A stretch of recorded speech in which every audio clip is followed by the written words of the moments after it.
Thank you. So yeah, I've been playing around a bit with the CVP check in the KDE because somebody else made it easy to do. And then I was like, I should also tell all of you how to help your project and why you should do it. But first, me. Some of you might know me. I was at my first Akademy in 2008 in Mechelen, and I've missed around a handful since then. I'm currently doing a PDF viewer and other stuff for a German company called G10 Code, mostly using KDE technologies. This might actually be my first Akademy talk. While it's not my first talk at an open source software conference, I think it is my first talk at an Akademy. Besides that, I'm a Debian developer, though not very active. I have some patches in Qt and various other places. I'm active in the local Scouts, being a dad, house owner, and doing a bit of very local politics in my Copenhagen suburbs. So yeah, that's me. And so, what is CVP check? It is a static analysis tool for C and C++ code. And given that we have an abundance of C++ code of various quality, then all the sorts of tools that can help us improve it is nice. CVP check also claims that it is a unique code analysis that detects various kinds of bugs in your code. It does detect bugs, it does detect possible undefined behaviors. It also detects well-defined behavior that are surprising. It isn't a catch-all solution, just like all other static analysis tools. They all catch different things. So yeah,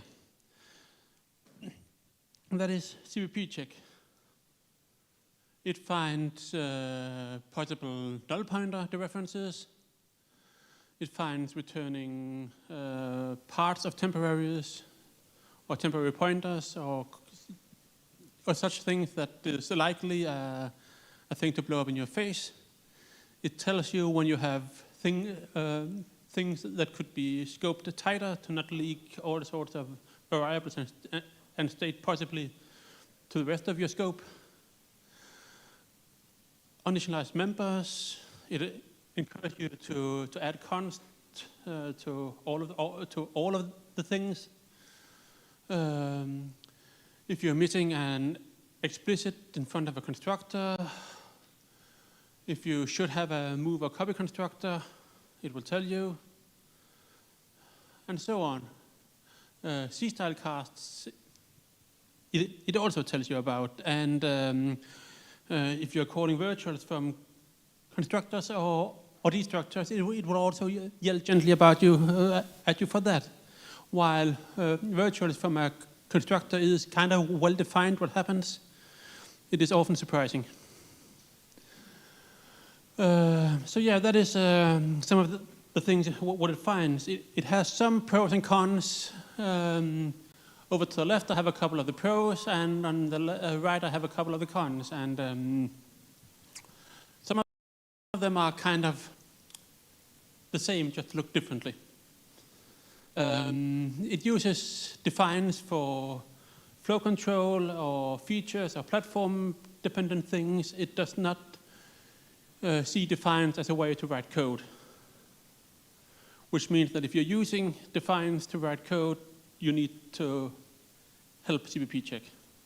It does not find and resolve the define for you, so that else it will also try to find and resolve the defines that you're using for platform-dependent things, so that it will only cover one platform. It finds a lot of bugs. It finds a lot of things that could be nicer. It is a bit strict by default, which can be a problem, especially if you have an old code base and you just launch it again and get 3,000 issues. That's a bit of a thing to start off from. Yeah, I can try to speak closer into the mic. I just get scared of myself in the speakers. It also has opinions about how your code should be. And sometimes you disagree with that, and sometimes you actually agree with it. But luckily, it can be configured in many ways. And so let's get to how to actually do it, I think. So in our .gitlab CI file on the KDE CI, just add a line like that together with all of your Windows and Linux and other builds. And there, done.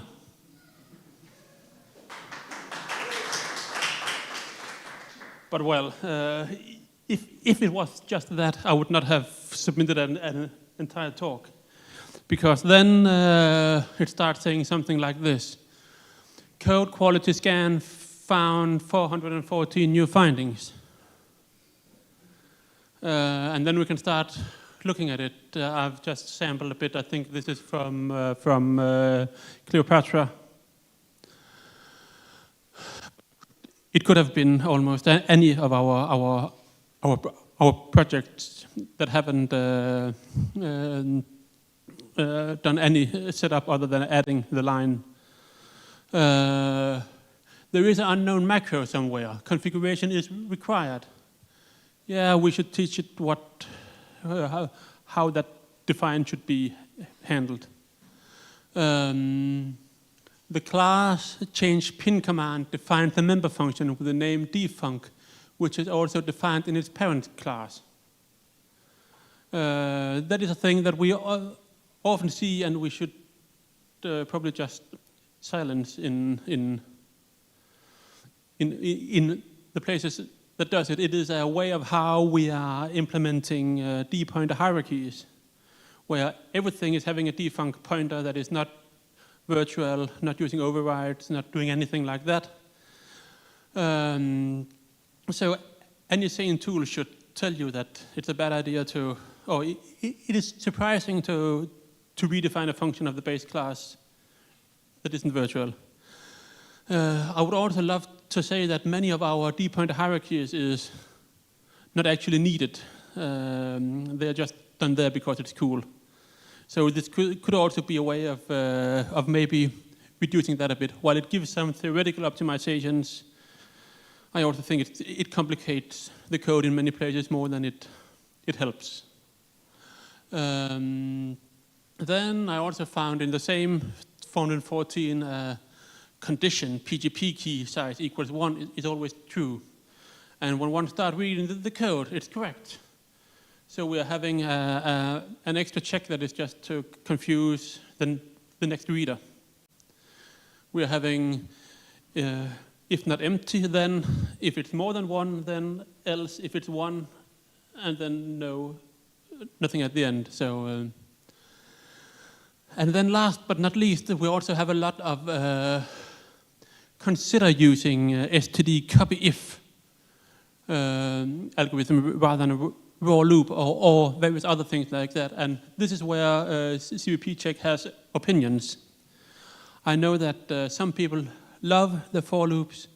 I also know that there is a person from Adobe, Sean Parent, who is ranting hard about not using for loops because everything almost you can put in a for loop.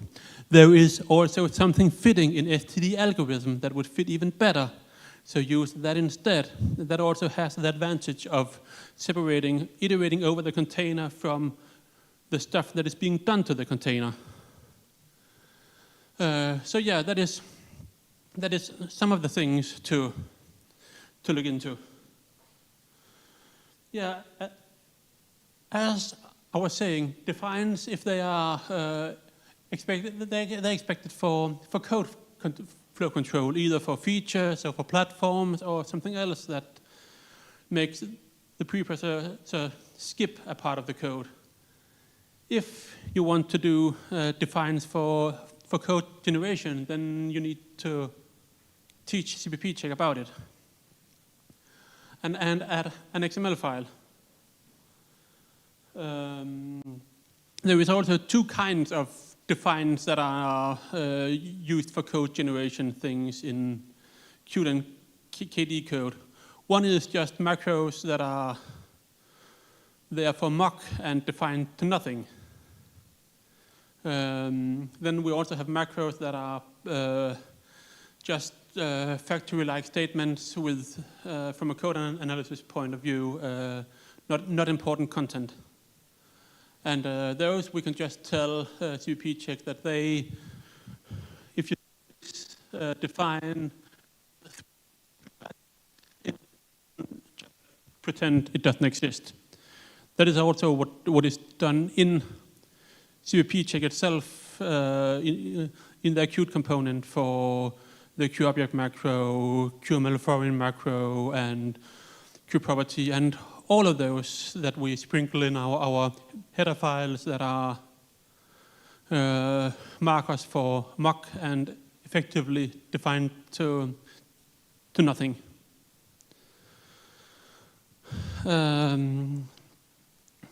So when we have something that actually generates code, and we need the result of the code generation, then we need to tell CPP check that this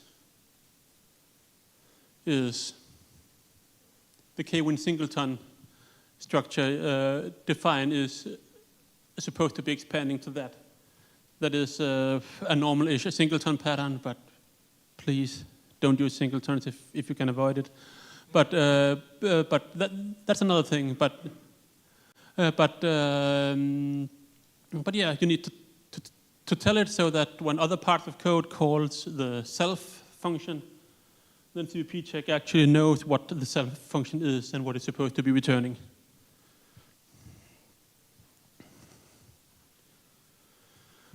In our KDE CI, we also have some options of configuring it. YAML bits gets mangled a bit when run through an Office program, so we can basically tell CPP check that use warning styles and performance types, and we have locally an extra XML file that is a library-like define for our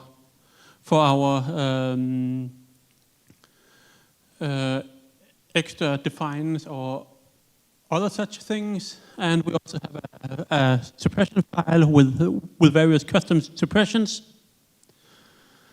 and I will get to suppressions in a bit. In many projects, they also have test folders or auto tests or stuff like that, and getting those linter clean or CPP check clean is often not that relevant. So we can instruct CPP check to not check those. We can also instruct CPP check to, if we have some third-party import that we don't actually want to touch, we can also instruct CPP check to ignore that. And finally, we have an option that requires CPP check clean, that is that will fail your build if CPP check finds things. I think some of the KDE PIM projects have actually enabled that after Alan Winters did quite a bit of work on that.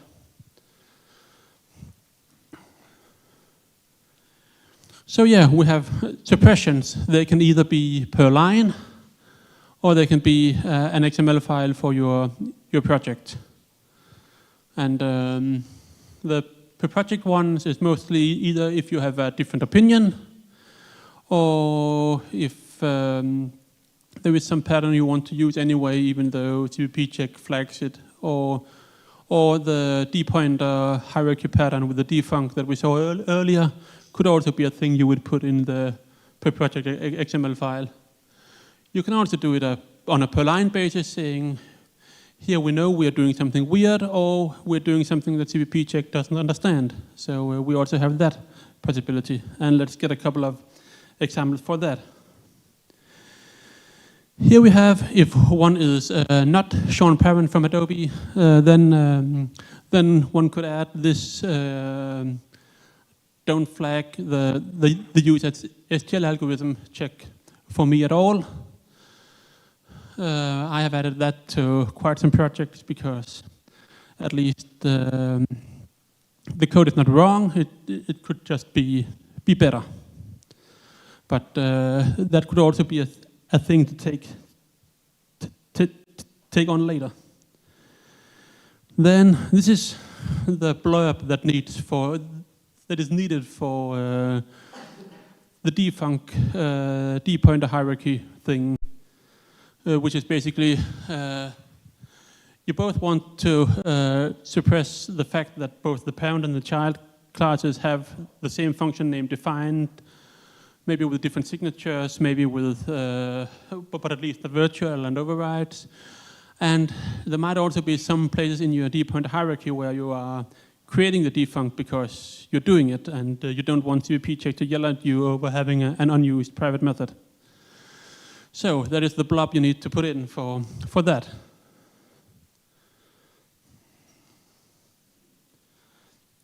There is, of course, also the possibility of false positives. QPointer and QDialog is a quite used pattern that CVP check is having issues with. I will show an example a bit later. And then there is, of course, the thing about disagreement in opinions that could also be line-based. And sometimes if in the if-def branches you end up with some check that it is flagging because it is technically correct in that if-def branch, but because of how all of the if-defery is structured, it all in all makes more sense to just tell CVP check to shut up rather than do a big if-def refactor to get to a similar result, just differently. But yeah, this is the Q pointer thing that CVP check doesn't understand. DLG is a Q pointer to a dialog. And when you're calling exec on a dialog, it might, depending on circumstances, ending up deleting the dialog in the Q pointer, which of course works, and then your Q pointer is null afterwards. So as such, the code is fine, but CVP check thinks that Q pointer is a normal-ish smart pointer, and then that code would be wrong for. And you should have been spotting the two conditions if you're in your if statement. I have not yet gotten to a point where I wanted to teach CVP check that exact feature, but I'm sure it could be done. So for now, we will just have to quiet it for that construct.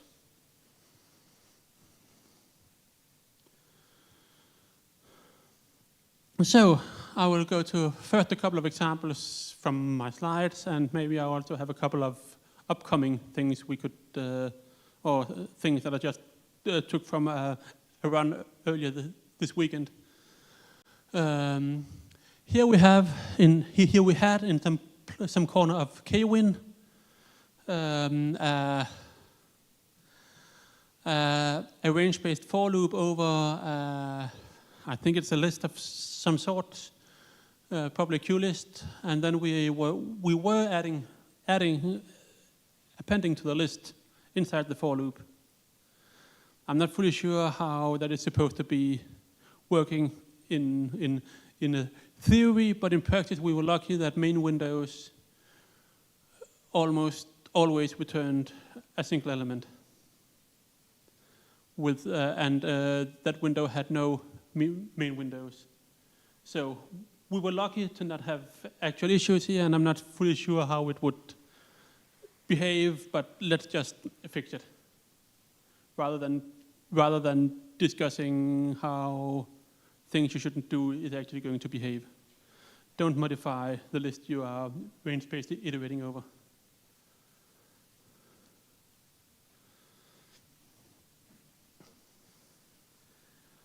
And then somewhere in deep corner of Ocular, my code, it started crashing when I was testing some documents. And yeah, we were deleting something somewhere, and a member. And then a bit later, we were using it, and depending on your exact configuration, we would end up dereferencing a pointer that we just deleted. Because we were not nulling it out, or otherwise it wasn't that obvious to figure out what was happening, but CPP check actually flagged this saying something is wrong. So that made it much easier to get to. If you want to run it locally as on the CI, there is a script in the CI utilities that can help you run it. That one will use the KDE defines from various repositories. It will read .kde CI YAML and do the exact same setup as CPP check on KDE CI servers. You also have another possibility. At least some dev environments like Qt Creator has some degree of CPP check integration, where you can just say, dear Qt Creator, please run CPP check, and then it comes up in the problem, all the things you should probably look into. It doesn't read all of your manual things that you have set up in the KDE CI YAML file, so you would need to copy that into the dialog of Qt Creator. But maybe if there was some Qt Creator people available, it would probably not be hard to actually also do that if it was present. I did report a couple of issues to CPP check integration, and most of them got fixed surprisingly fast, especially compared to all of the other things I've filed including Qt Creator. So while we're talking about the CI, just because we're talking about the KDE CI, there's also a lot of other things you can add, just as simple as you can add CPP check. There is a JSON validator that makes sure that you don't typo up your manually written JSON. YAML validator that ensures that all of your YAML files are actually YAML and not something that looks like it. XML validator. I think it was Nico who also recently integrated QML-lint as a possibility into our CI system, and there are many other such nice things. And I think that is mostly what I have for now. What does the timer say, Adrian? You have plenty of time. Okay, I have plenty of time. But yeah, we do have in you can either get the YAML file presented as I did with some partial screenshots earlier, or you can also the JSON, or you can also get a full JSON file from KDE CI. Once you are pre-formatting the JSON, it will look like this. For example, CPP check identical inner condition. The inner if condition is always true at line 236 in generators dvi export.cpp. Is it right? Let's see.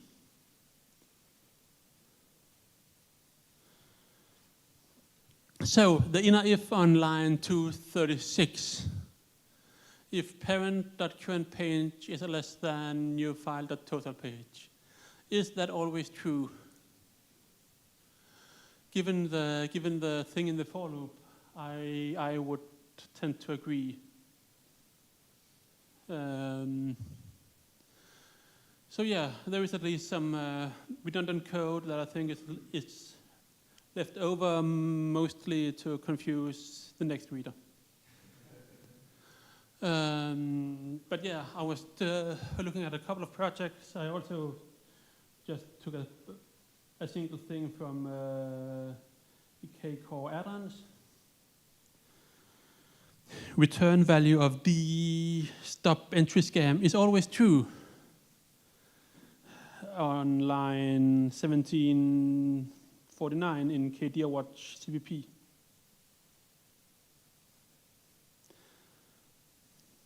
Something scrolled my. Yeah, here. Return if D, then return, else return false. So is the stop entry scan, is that always true? Let's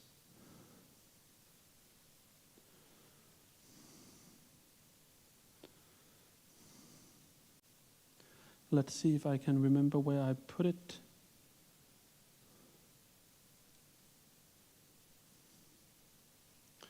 Stop entry scan for blah blah blah blah blah blah blah blah blah return true.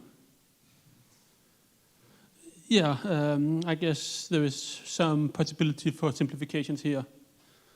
But yeah, occasionally CVP check is wrong, then it can either be taught or it can be ignored. And there's also quite some places where it actually is correct in what it's doing. It's not hard to get started with it, so please go do it.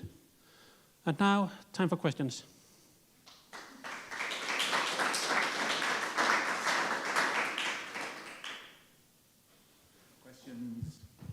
Questions, please speak into the mic, and then I will run it back down to Suna.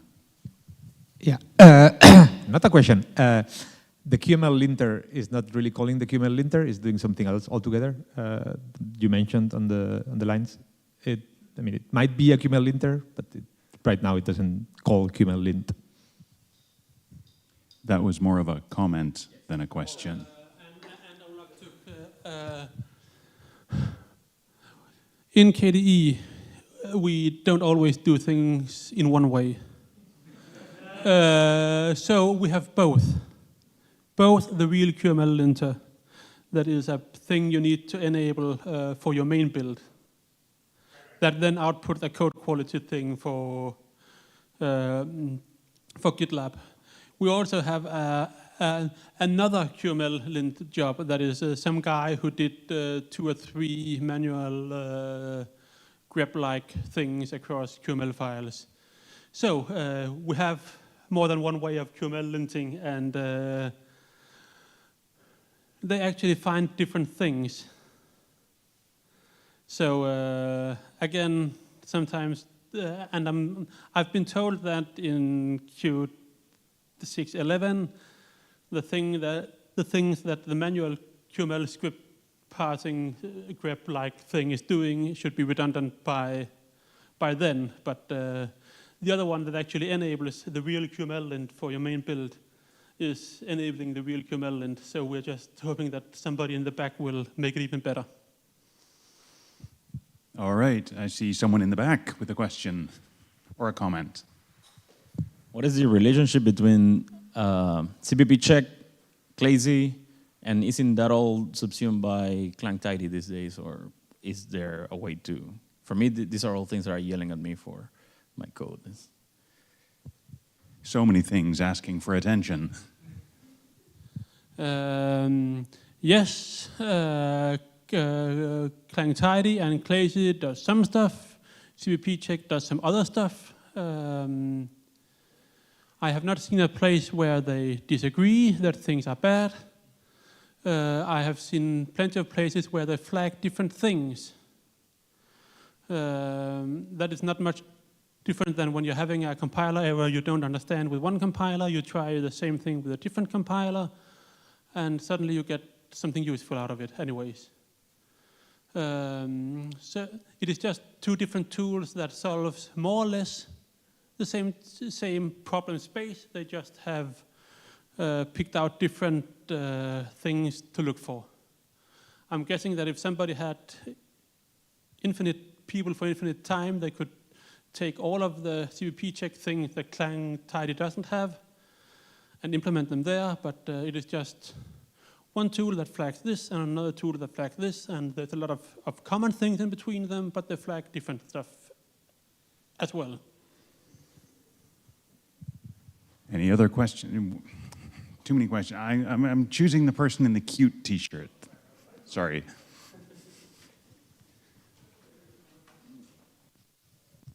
I can pass it then on. The defines are interesting. So you said that it has some problems with defines, and it's like, I'm just curious. So what's the background of this? Because I assume it's run as a normal compiler. It needs to see all the includes anyhow and so on. So is there a reason why defines are so magic? Or did I misunderstand the problem? Sue needs the mic to actually answer.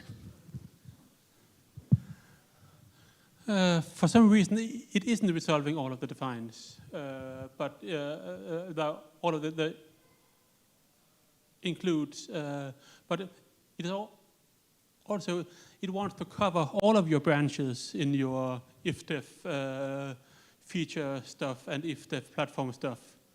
So they have just, I think, decided that approach that for all of the defined stuff, we are going to do that.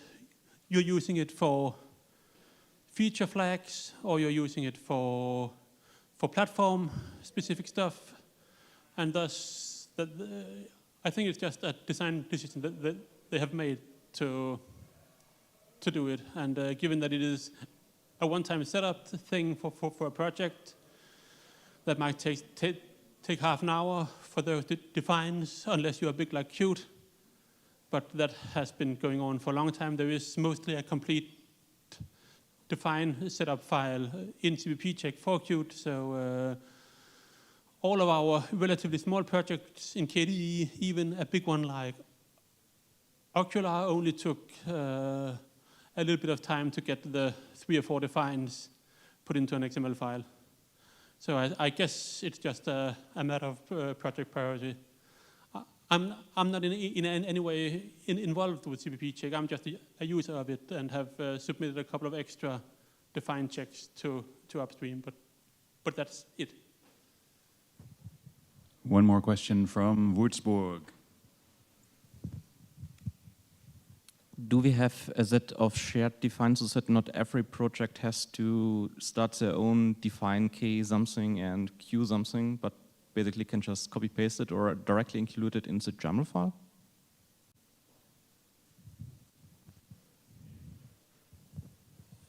There are a lot of defines that come from Qt. They are in CPP check upstream, and they are used automatically in the KDE CI. Then KDE CI also adds an extra file with more things. Some of it is backports from the Qt definitions from CPP check upstream, and other is special KDE things. So the things you would need in your project is the code generating defines that you have in your project, and not the ones you use from a third-party source, including a third-party source like KDE Frameworks or Qt, because those should already be handled, at least if they are public. Any other questions? Yes, dragon-shaped questions. Yeah, but define, is there any tool to ensure that the defines in the XML match what's in the code, or to automatically update it if they change? I have not seen it. Good question, short answer.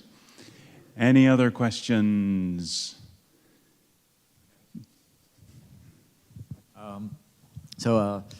Could you go back to the slide where we enable it in the CI, and then if I want to look this up in the documentation, anywhere on, I don't know, develop.kd.org or community wiki? Where would I find more about that unless I want to rewatch your talk? There is somewhere in the wiki a list of all of the settings that you can do in .kdci.yaml. It can also do lots of other stuff in here for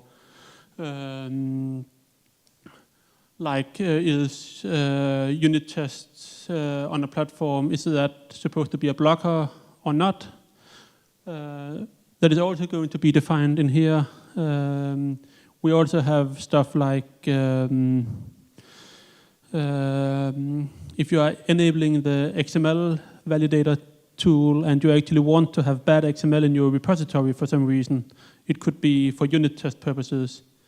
You can also add those to something similar to CPP check ignore files and saying, yes, we know we have these bad XML files so that the XML linter doesn't come and yell at you for having bad XML when that is the purpose. And you can get all of the other XML validated instead. Okay, we're basically out of time. I would like to thank the speaker for...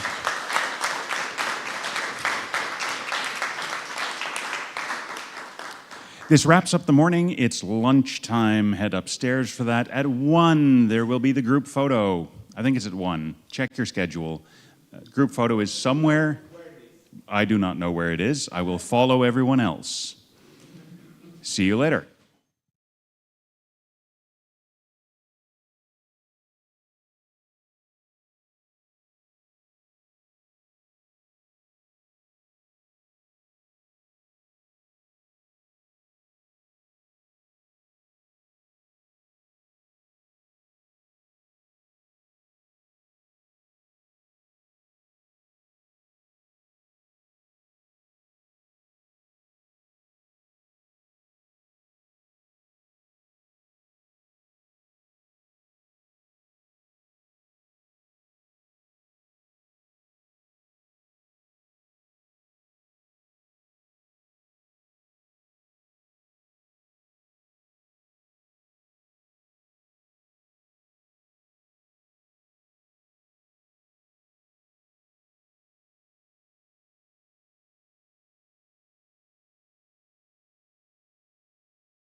Hello. I'm sorry, there's a speaker. Are we good on the stream and everything? All right. All right, hi everyone. Welcome to the post-lunch, post-photo session. Hi, Alish will talk to us about developing on Flatpak. Yeah, thank you very much. Okay, you're probably tired of me talking about Flatpak, but I promise I'm gonna talk about something different, or at least not entirely the same as I've done in the past. First of all, for those of you who don't know me yet, my name is Aleix. I'm from Barcelona, but I'm living here in Berlin these days. I'm the KDV president. You've seen me doing openings and things and the board report, but I'm also a KD contributor. I've been developing KD software for nearly 20 years now. And I'm between jobs, so I don't get to say who my employer is right now, but I can say that I am a Twitch streamer these days, together with Harald, and you're welcome to join us on Sundays at 6 p.m. We try to have fun and do KD things over there, and I think it's kind of cool.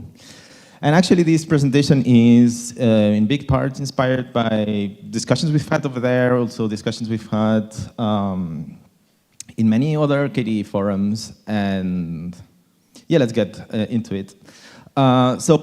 Mostly we've been talking about Flatpak as a way to reach your users. Today, I want to talk about the development process. So, paraphrasing that famous Microsoft person, developers, right? As KD, it's very important for us to make it possible to welcome new people and start working on our stuff. Most of them, if not all of them, start working on it, emphasis on the start, for free, and it needs to be like frictionless, and it needs to be easy, it needs to be fun, right? And I think that here we need to do very well. We've done a lot of work in that front from KD, well, it's been an ongoing topic that we've been discussing.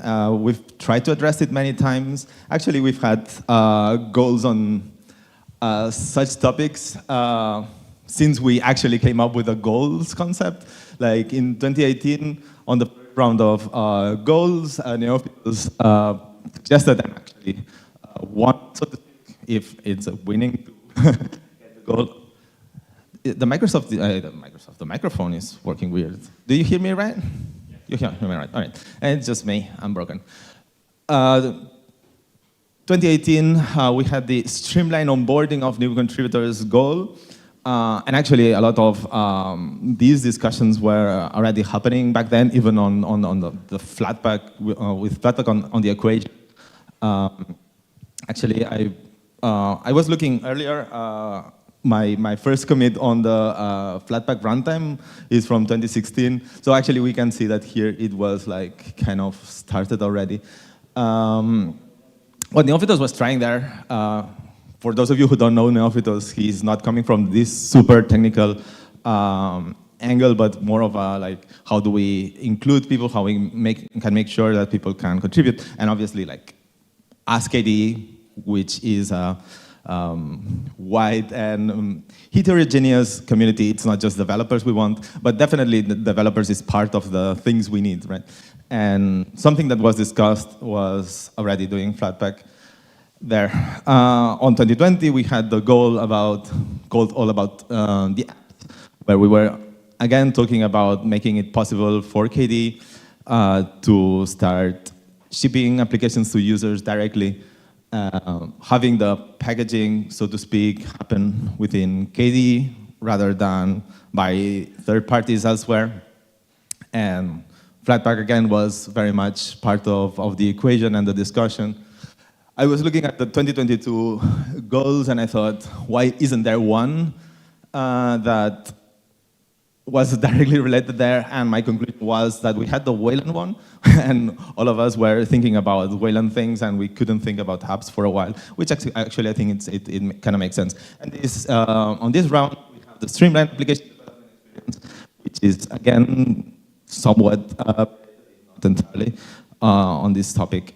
I know Nico has been focusing on some other stuff like different languages and so on, but what we're going to talk about here is very much the same, right? Like how can we make it possible for Flatpak to be that solution? So yes, Flatpak is again at Academy saying, why don't you use me? So rather than just saying you use it, I'm gonna treat you as my venture capital buyer, and I'm gonna pitch it to you. So I'm gonna say, what if you could write your applications with your users in mind exactly on your laptop, so that they are having the same environment you used when you were developing it. For example, any KDE application, you will see that they have a .flatpak manifest JSON file there that already knows how to build the one application. You just get to use it. And that's not all. You will be working on all of that, but you will also be getting assets generated by the CI that you can also try yourself if you didn't build it like that. You can also send it to someone else who was the person who was experiencing the problem, because you don't always have the problems that you're addressing as a developer. But also, you get to have a new and easy setup for developers, right? Like, actually, what we've been doing in KDE has been kind of mental in a way, that like we put together this tool we call KDE Builder that actually rebuilds everything just so that we make sure that you have the right version of everything in the system, which is like, yeah, effectively another distro, like could be Gen 2 or something like that. But also, that is not all yet, because we're used to not being able to reach the users from like older operating systems and older or long-term support kind of distros, right? And with that, we can do it. We can tell somebody, you can be on a stable operating system and then have this new feature I've been working on, because this is something that you actually care about. You might be fine with having an old Kwrite, an old Plasma, or an old whatever. But if you care about this new KDE Live feature, you get to implement it, send it to your users, and they use it. And they're happy, you're happy, and everyone's happy, which is what we're after. Now, taking a step back, why am I making this presentation? Is it off? Why am I making this presentation this year? And well, it is because we were talking about KDE Linux a lot, and KDE Linux has decided that you don't get to install random dependencies on your system anymore. You have to use different ways. Obviously, as experimental developers, we can find ways around it, but what we're talking about here is how do we make it easy, fun, and useful, right? And well, we had to figure that one out. One could say, and actually what we're gonna see here, is that a lot of the infrastructure and the tools that we are to use are already there. But what I also wanna say is, like, let's keep them in mind. But it's not only for KDE Linux. There's Kinoite as well, for example, similar kind of operating system. Also SteamOS has exactly the same. Yeah, right, it does weird things. What other one? This? Did it? I don't know if that is a bit uncomfortable, to be honest. So, your choice. Were you hearing me properly? It was cutting out a bit, but I think it's okay. I don't know if the screen is the online feedback. Can I try a bit more, maybe? Is it the batteries? Well, the batteries say super full here, so maybe I was not speaking properly and I need to learn to speak. Let's have faith in the microphone, Lord and Savior. So we are talking. We have other reasons to use it. It's not just about KDE Linux. It's just KDE Linux gives us these KD-focused vision that gets to rally around all of us and actually like get Alex to get this presentation going. Now, getting on top of it, how do we work on it? How does that happen? Like we will see in this presentation, I'm gonna go through the different aspects of it, but it's not working. All right, then let's do the one here. And then I'm gonna turn that a little bit around. I'm gonna close this one laptop. This goes here. You have the Tetris music. I regret making you sing already. Right. So, like we were saying earlier, we have these JSON files on each project, but we also have another packaging, which is in GitHub, and it's what we ship in FlatHub. I'm going to go a bit later about how we face this, but let's focus on that one. And that's the important one for us as a developer, because that's what's on our repo, right? Like, I am the developer of my application, and in my application, this is the recipe I have and I ship. And that does have a very important value. So, first thing you're going to do as your application developer is what you're going to clone, or you already have it because obviously you made it. And then you add Flatpak Builder. Flatpak Builder is a tool that is designed to parse that JSON file and produce the binaries. What Flatpak Builder is doing internally is, in Flatpak, we have the concept of SDKs, runtimes, and then actual applications. There's some other more concepts, but let's not go down into it. The SDK is the one that is going to be providing your compiler, your toolchain, etc. The runtime is what your users are going to need, so like your SO files. On the SDK, you're going to have the headers, if you want to think about it in C++ terms, although obviously you can use any other kind of language. So what you're going to see happening here is that this is going to start issuing calls to CMake, and CMake obviously will then call all of its configuration thing, like you would normally do. Then it also will be calling later Ninja or whatever you're using to build. It's actually something you can configure. And then it's just going to work. You can see that we're passing -- install here, because what you want by the end of it is have the application installed so that you can run it and test it, see what was the problem, and iterate. Because what we're doing here, again, is not like using. What we're doing here is developing. 3 times. Makes it for more of a Balmer feel. Now, the command I just used, it's not what I normally used to make, so I'm going to go through this one because I think it's useful. We're passing this -- repo thing. This repo that gets created is a store with where all of the assets are going to be put. When you pass the install thing, not all of them get installed, things like debug symbols and such. So you create that repo, and then if you need debug symbols or this kind of stuff, it's going to be there.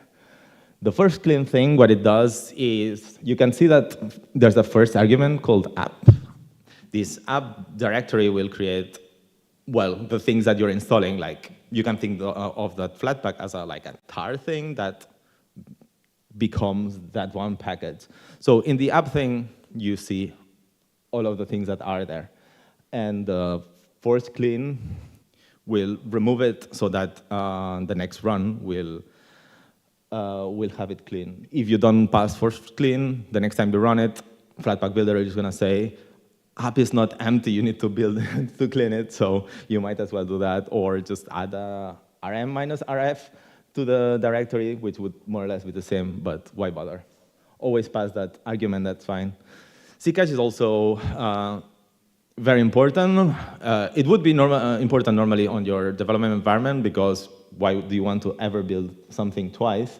But here, what, like I was saying, now we're building from clean every time. So things will be getting built twice. Otherwise, if you pass this, then it doesn't, and it works, and happy times. Install,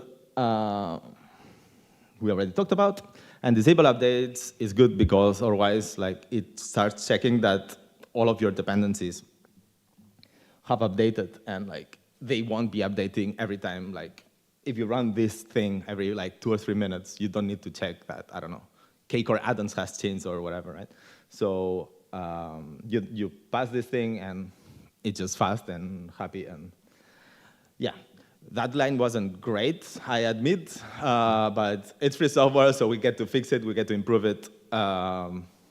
You just need to learn some glib, and it's gonna be fine. Cool. Now, oh, I touched something here. I was talking about that Flatpak manifest JSON file, but this is what it looks like. This is from silly application I've been working on, but you will find 25 of them that are exactly the same within KDE. Like, yeah, most applications. So what do we have? An ID. You're familiar with this. It's reverse domain notation of your application. So it will normally be org.kd.your thing. The branch master is because, well, you saw that I was saying install. What you can say to me is then, like, if I am a, I don't know, Kate developer, and I want to be developing on it, I don't want to like override my Kate that I know is stable and I'm using to just test this one. So you will have the master branch here, but then you will also have the stable branch, let's say, I don't know, 2804 or whatever, and then you can have both installed and maybe compare or do what you must. What else? We have the runtime, which we normally use the KDE1 because it has, well, all of the toolchain we need from free desktop, plus all of Qt, plus all of KDE frameworks. So by depending on this, you basically get everything except for Qt Web Engine. Qt Web Engine is one thing on top because, actually, yeah, Qt Web Engine is like this whole runtime twice in size. So it kind of made sense to just cut that one out and only pull it in when it's strictly necessary. What else do we have here? We see the SDK. There's a direct correlation between the platform and the SDK. The command that gets executed when you run it makes sense. Then we have the finish args. Finish args are arguments that get passed to Flatpak when you execute it. And these are going to be the things you need to break out of the confinement. Like, for example, here we're saying that this application is to get access to the network, so network. And actually, like, this is something that, for example, Discover, on the other hand, can use to say this application will access the network when you use it. Same thing, DRI, it will be for hardware acceleration. Wayland will be to be able to access Wayland. Same thing for X11, and then IPC is for dbus and some shared memories business. Makes sense, right? So where are we? We are at, like, I cloned my application, or I cloned your change, switch to your branch. I want to run it, so I do Flatpak builder with the arguments we said before, app, manifest, -- install, and whatever else. And yeah, actually, something interesting would be the modules part below that is going to say, you build this application, which is whatever is in the directory that we're on right now. This means that it's not like cloning it from your Git or something. It's like actually what is on your system. So if you do a local modification on that directory and you run Flatpak builder again, these changes will be adopted, right? I guess this makes sense, but yeah, it's what we have. If you look, for example, at the recipes that we have on FlatHub, for example, you will never see something like dir dot or dir anything because you always get the software from somewhere else, right? Like you're always packaging the thing that is on invent.key.org, the thing that is on, I don't know, Microsoft.com, right? But never something that is in the FlatHub GitHub. Now, if we say, no, this is the recipe for Cookito, but it's not actually Cookito that I want to fix. I want to change something that is in a framework that is not Cookito itself. How do I do it? So in this modules vector, I guess that everybody is more or less familiar with the JSON syntax, right? Who understands no JSON? You.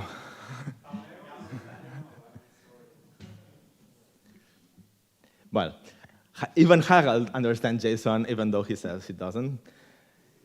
So we do have the modules vector here, or array in the JavaScript lingo. We would be adding a new module here.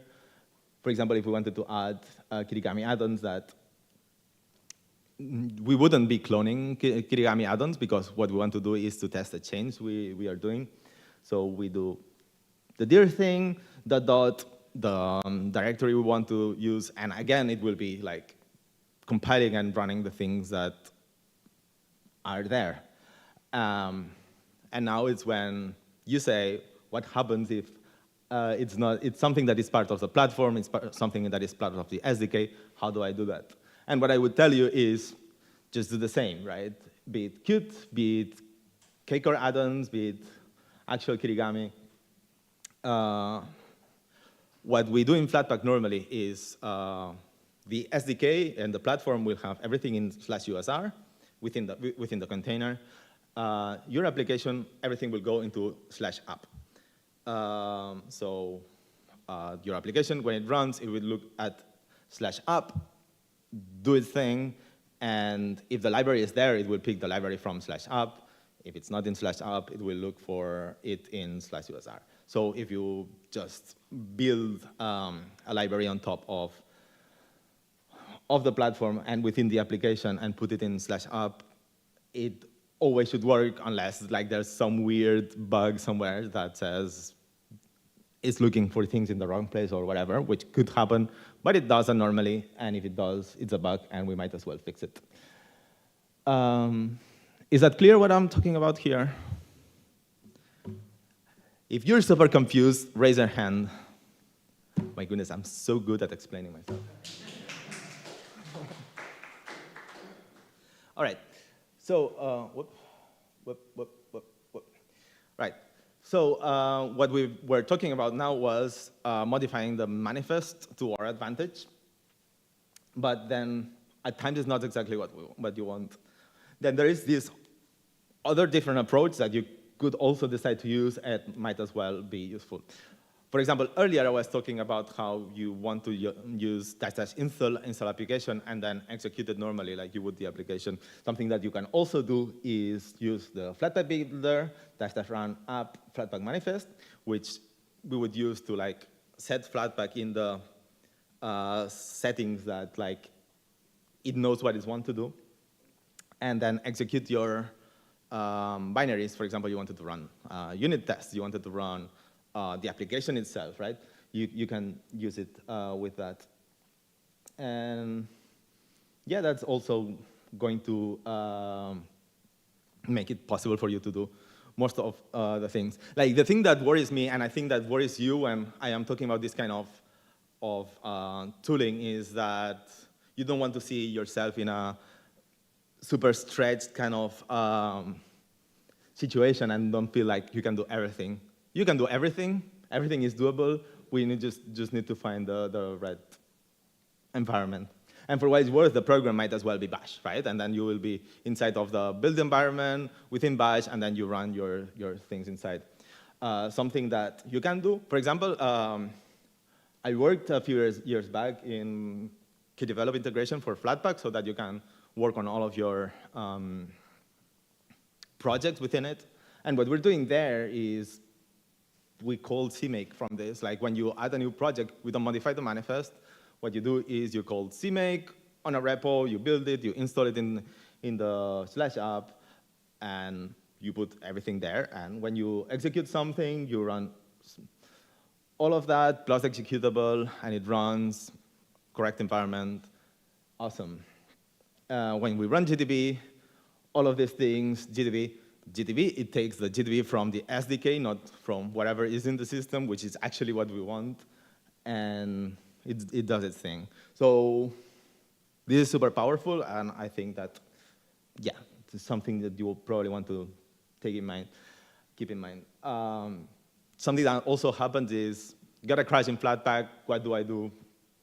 There's already this Flatpak core dump.ctl to, like, normally if another application has crashed, if Dr. Conky didn't work properly, we would go to core dump.ctl.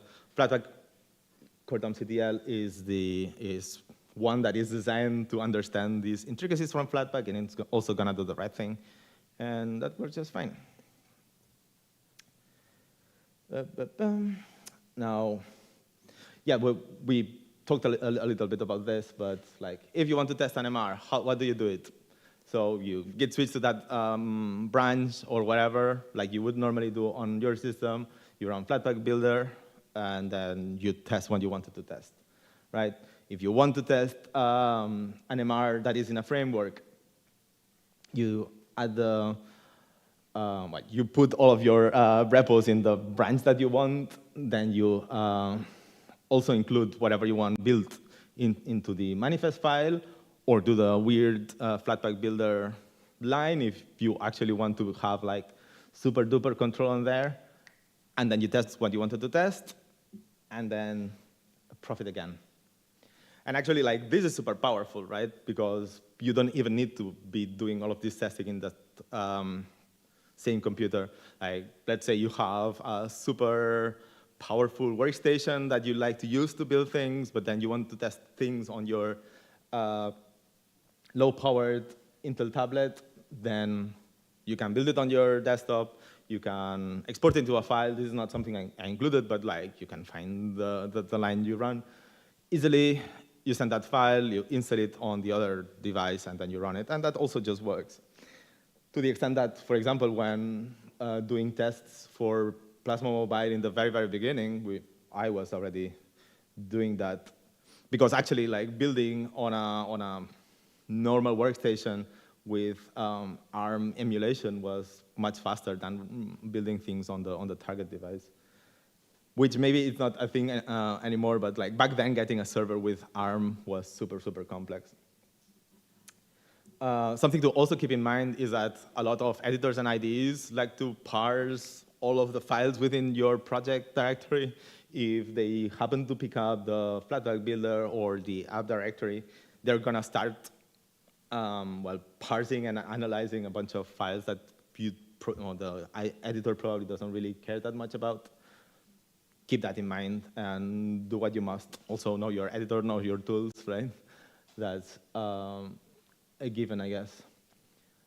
Something that also I didn't mention, but like when we have this call here, the app doesn't necessarily need to be here. Like you can say, oh, where is it?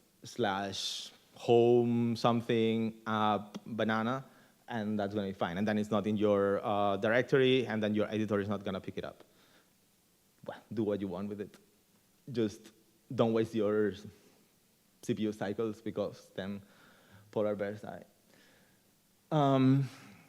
Actually, when I sent this talk to Academy back in April or something, because yeah, we asked for this to happen fairly soon, I was thinking I would look into how to do it properly on different editors.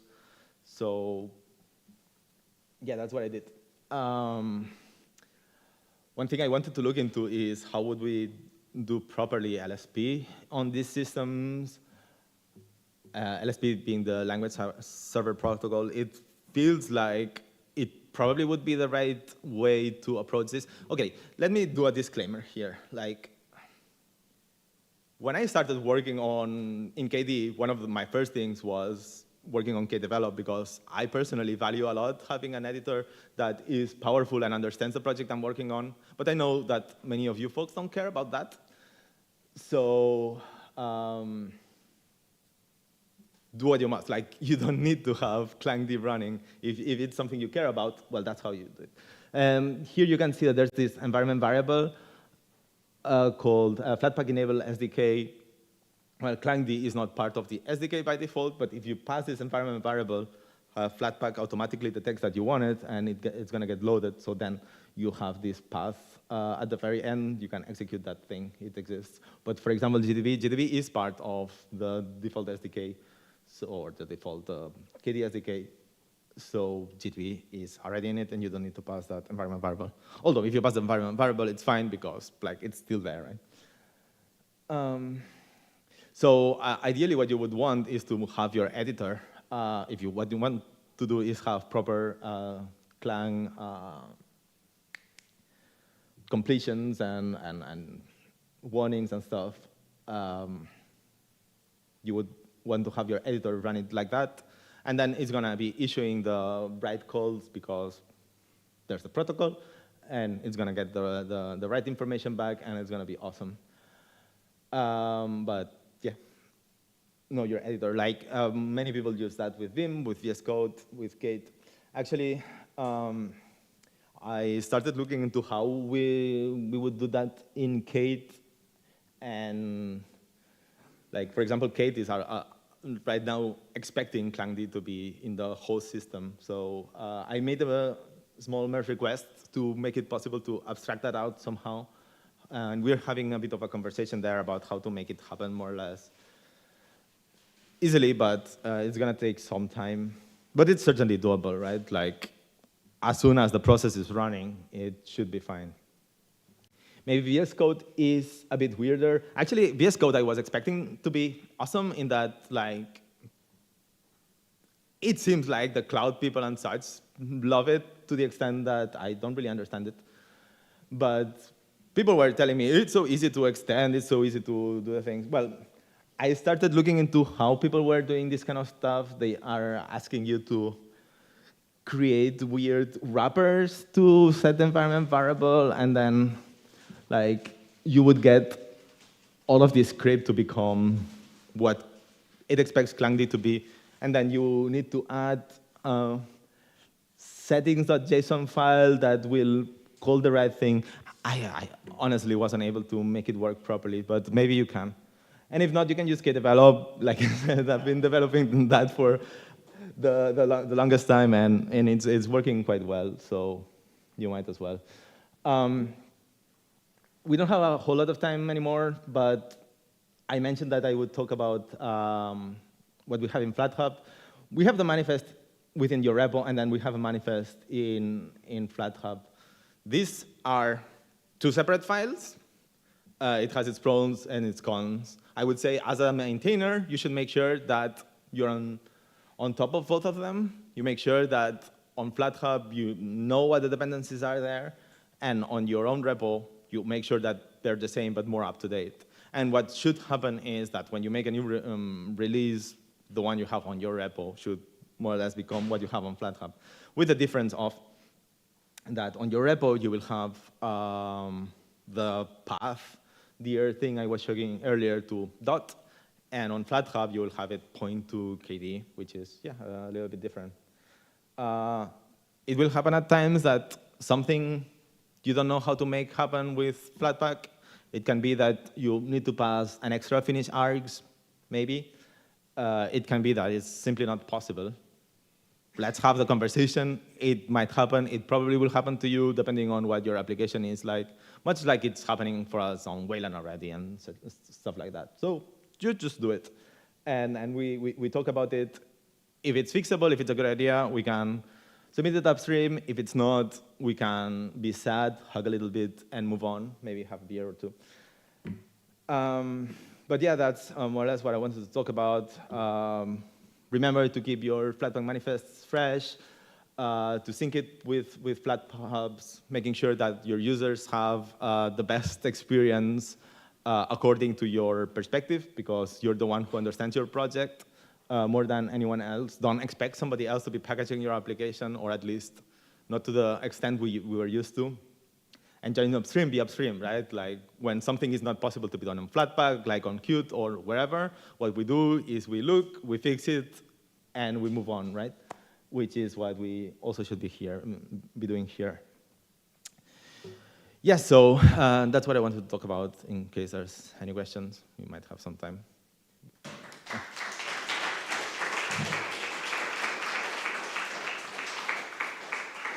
Thank you. That was great. You make it all seem so simple. Well, that's the idea, isn't it?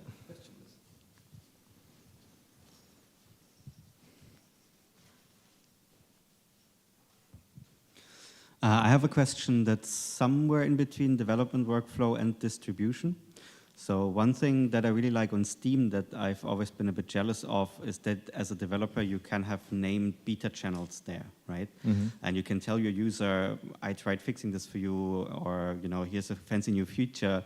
I want you to be able to try that out, but you can go to Discover, let's say, and go into the details and pick that named beta. Is there something like that that already exists or is coming across that whole chain from like me at my system to FlatHub to Discover? So in terms of Flatpak, like I said, this is what would be the branch we have here, right? Like, it's doable. On FlatHub level, we've been looking into how we want to do that, and actually, like, FlatHub is in flux. We're not like decided. Like, for example, at the beginning, we had a Flatpak beta repo, which we would use for doing these kind of things. We, I think, removed that one. We need to see what we want to do. Also, like FlatHub, at the beginning, the plan was everybody builds their thing like in GitHub. Where we're moving is you as a developer, you build it in your own CI, and then you push to FlatHub, which is gonna like change the dynamics a little bit and make these things more possible and easy, right? Because in the end, these kind of nightlies, you want to have some control over them, right? It's not as easy as just keeping running always. So there is some level of flux. It's something we want to hold on to. But for example, the other way of looking at it is in KDE, whenever we, like, if you have in your GitLab CI YAML file Flatpak, it's a YAML file, Harald, you're gonna love it.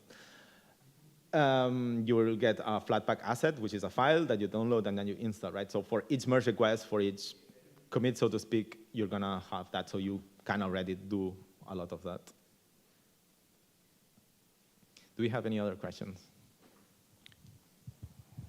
There was one question from chat.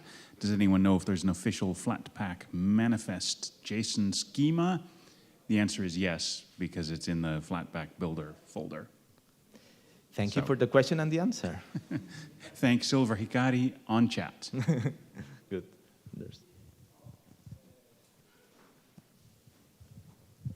What is the overhead of kind of, I'm just imagining I'm kind of, constantly building, trying out things and so on. I mean, there is certainly certain overhead of using Flatpak for developing like this instead of just doing everything locally.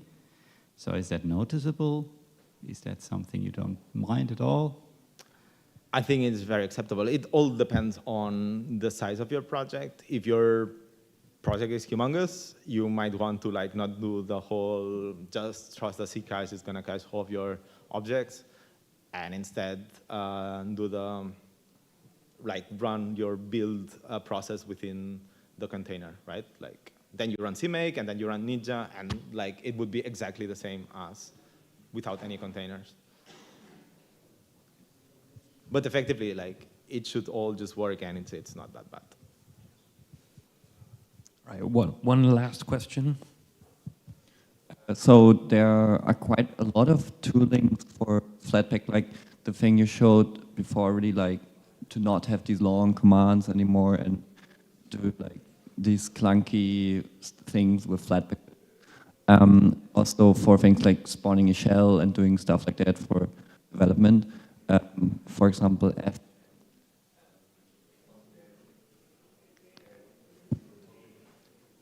The microphone died.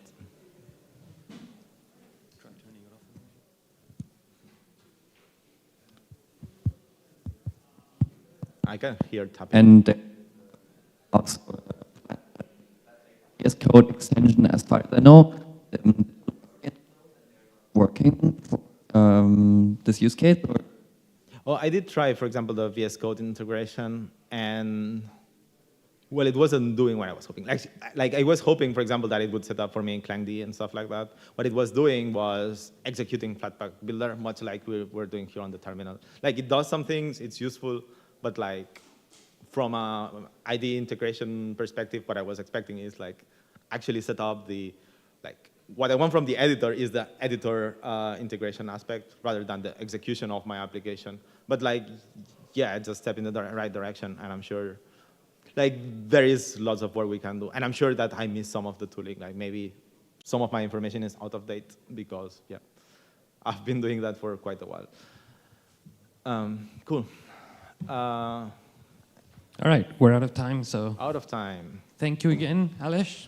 Thank you.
All right, I seem to have taken the session chair position back, but we're going to have Ulf Hermann exposing data to QML, which is a good thing. Here you go. Yeah, hello. So I'm Ulf Hermann. I'm the QML guy. I've been for a while now.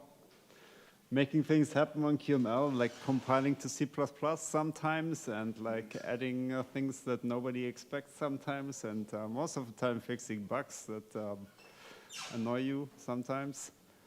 And today I'm going to give a little overview of what you need to do if you want to have a quick view with data that displays data and what options you have and what new developments there are that you can make use of. And in particular, I'm going to talk a bit about the model view delegate pattern that we probably all know, but it's always good to have that as a refresher. And then I'm going to talk about why we added required properties and how we improved them over time. And then I'm going to talk about like how you make your models actually editable through your views.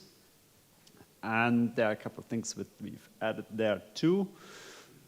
I'm going to touch on Q-range model and sort filter proxy model, but those are more like things that are not really there yet. I mean, Q-range model is there in C++, but not quite in QML. And that leads me to where we need to go in the future. So the model view delegate pattern. Actually, that's one thing that sets QML apart a bit. Other languages do it differently. So how do we do that? We have usually many pieces of data you want to show on your screen, and those are organized in a view, and they come from a model. The model only holds data, and the view usually doesn't display the stuff itself. If you think of list view or grid view and stuff like that, no, it uses a delegate. It uses little pieces of view code that it arranges, and the view itself only does the arrangement, and the actual display of the data items is delegated to delegates. So that makes for nice reusability of models and views and delegates, and it leads to nice separation of concerns. So if you look at this little piece of code here, you have a list view, and I put a list model in there because it's the easiest thing to do. It's not necessarily because you should do that. And I've added a little delegate that gets this model object. That's a bit magic, this model object, but everybody seems to know it. And that's the old way to do it. Nowadays you would do it differently, but this is like the classic way to do it. And a model object has properties according to the elements of the model, and you can edit those properties. Like if you click on this mouse area, then the value of the greeting is increased. And then it says, hello. So how can we improve that? Does anybody have an idea?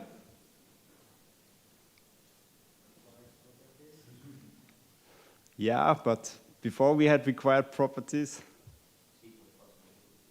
Yeah, okay. There are many ways to improve this.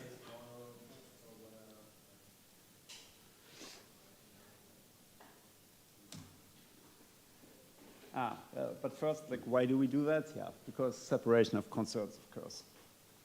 So it can have multiple models, multiple delegates, and multiple views, and they all play nicely together.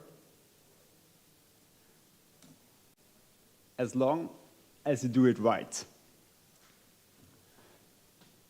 Which is, you need to use the same names for all your models and delegates. Otherwise, back in the days, this would just fail.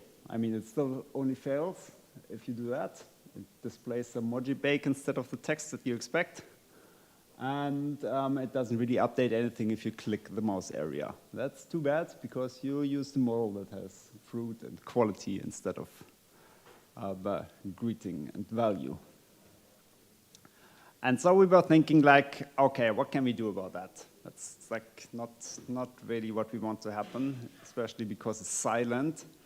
And there's not really all that much we can do, in fact. Because you can switch out the models at runtime, right? Like, how can we know in advance what you're going to do?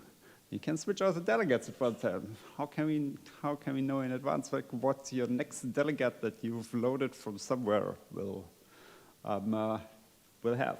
Well, we can do a bit. We can make it fail noisily instead of silently. And that's what the required properties are about. So nowadays, you declare required properties. And if the required properties don't match what the model expects, the required properties of a delegate, then the view will not instantiate the delegate in the first place. It will instead give you an error. And that's nicer than instantiating the wrong delegate, and you will see it immediately. Okay, this was wrong. Too bad. And that again helps with makes it more robust. And since you can see the required properties in the code now directly, you have to write actually required. And it's visible on first sight because it has to be in the top level object. That also helps your separation of concerns. But we forgot something. Anybody know what we forgot? Yeah, what happens if I put the mouse area there? Yeah, if you increase the value, it doesn't do anything. It just increases the local. Yes, that's what we unfortunately forgot when we invented required properties. You can't really edit it like that. Because what happens there is if you write to our nice value property of the delegate, it does not actually change the model. No. What it does is it breaks the binding. It breaks the binding from the model to the delegate. So now you have a local value property that you can increment that as much as you like with your mouse area. But if the model changes, you don't get updates. So if somebody else writes to the model and says the value is now 97, you'll find mouse area here will not see that. And those two values are now completely decoupled. So that's kind of a bummer, right? And we noticed eventually. You can, of course, yes. But we don't really want that because that goes against the spirit of required properties. So we actually wanted a real solution there. And finally, we have one in 6.10. And the solution looks like this. You can now say to the view, okay, I actually want my required properties to work both ways. So that the delegate is updated from the model, and also the model is updated from the delegate. And this works because we've invented sticky bindings that are used internally there between the delegate and the model object.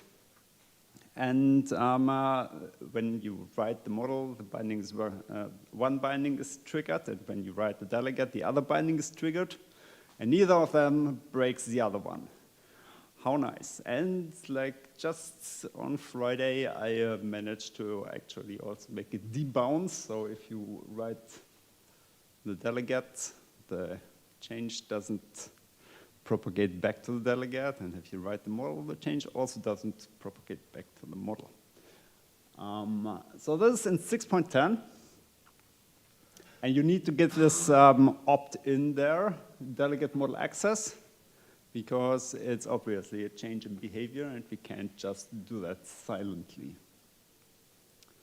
But we've managed to put it into all views that we have in Qt, so repeater and instantiator and list view and grid view and table view and tree view and the various things in positioning and Qt quick 3D and so on. So that's fixed. Yay.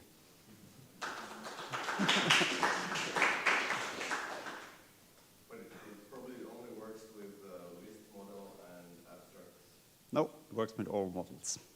Look, if it's a JSON, also, it's a structure that you can use as a model for the list. Yeah, but internally you can still, of course, update them. Yes.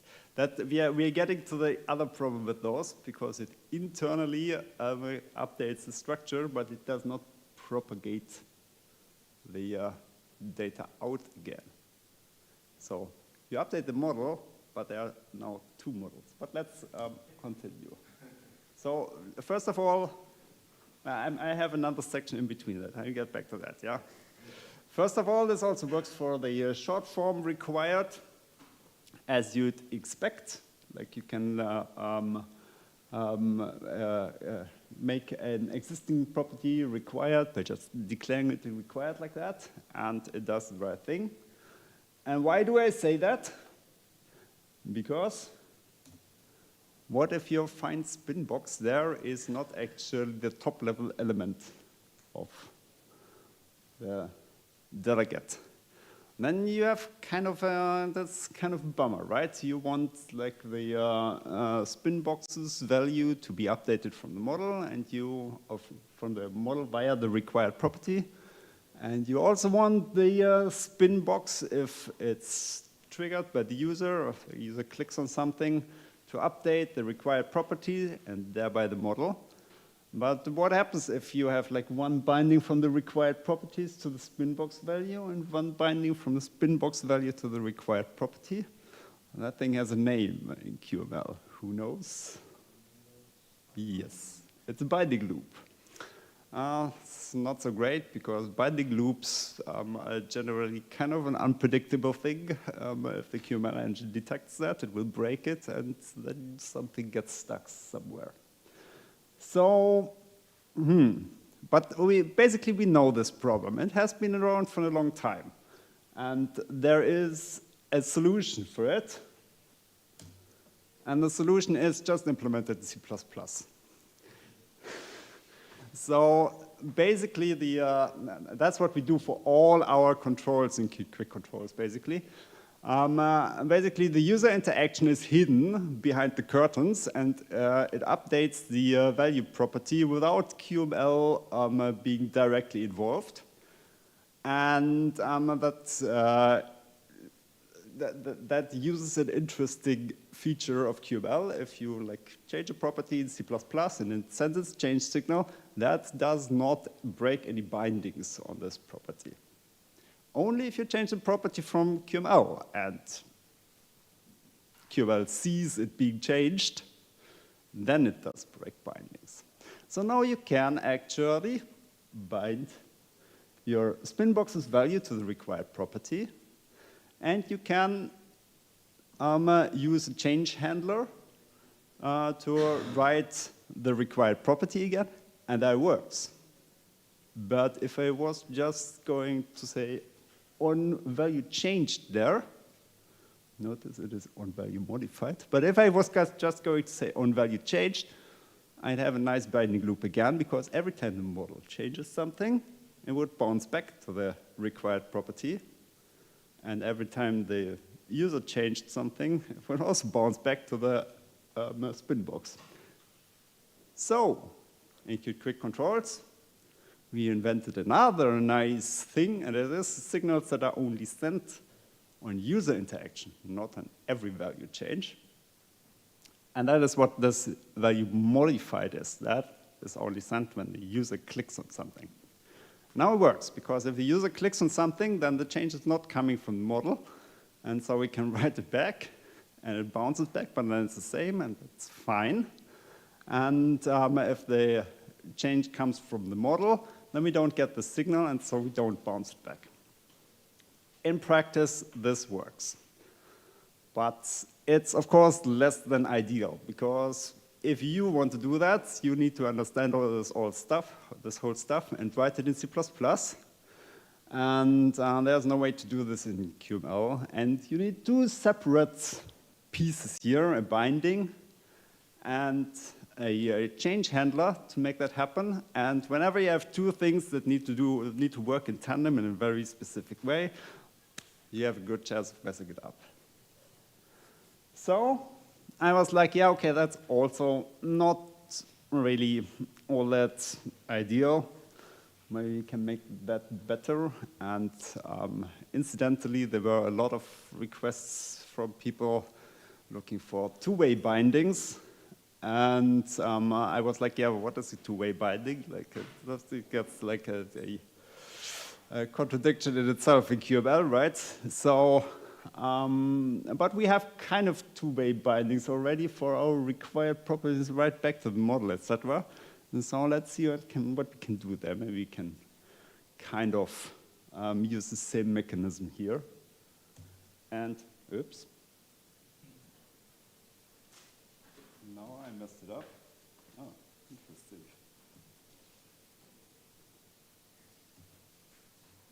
Come on. What is it? P? No. No, that's audio muted. Shift P. Control Shift P. Yeah.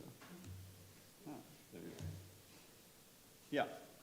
And the solution is a synchronizer.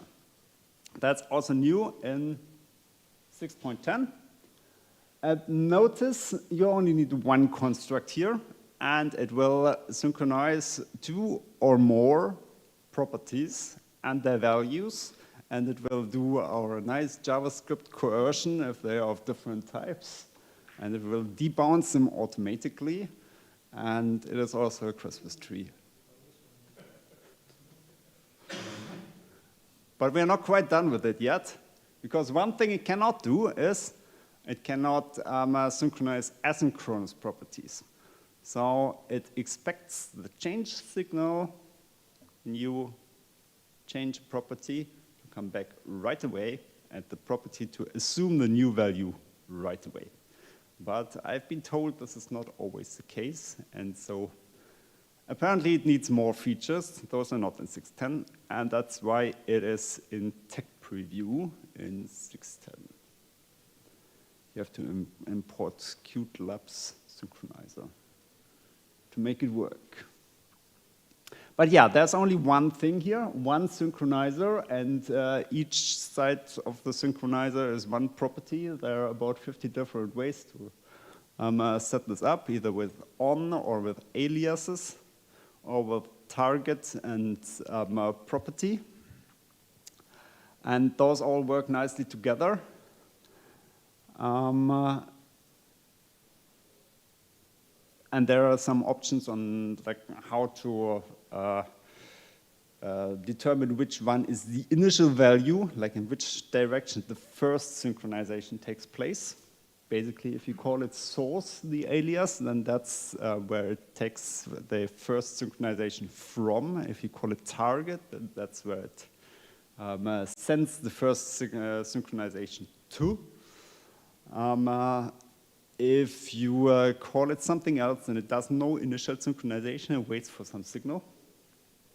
And yeah, this is all nice and documented, and you can go crazy with it and try what it does. Yay. But that's not all. Not all that there is about this. We've been shortly touching on this before. If you have an abstract item model, like for example a list model, and you edit it via a delegate, then that works nice and well. And for example, this text in the header here gets updated when you change the model via the spin box there. If you twiddle the spin box of the first hello thingy, then the header gets updated, right? Nice. But if you just paste in some data into the model, which you can do, and then you twiddle the spin box, and unfortunately, no, your header does not get updated. It stays at its old value. And yeah, that's kind of a bummer. What happens there is the view ingests your model data and internally has some adapters that eat your model data and keep internally something that kind of sort of looks like an abstract item model. And that thing gets updated when you twiddle the spin box. So if you were like having another, yeah, okay, that's pretty hard to do that. It's factually as if your delegate owned that. And so that's kind of unsatisfactory.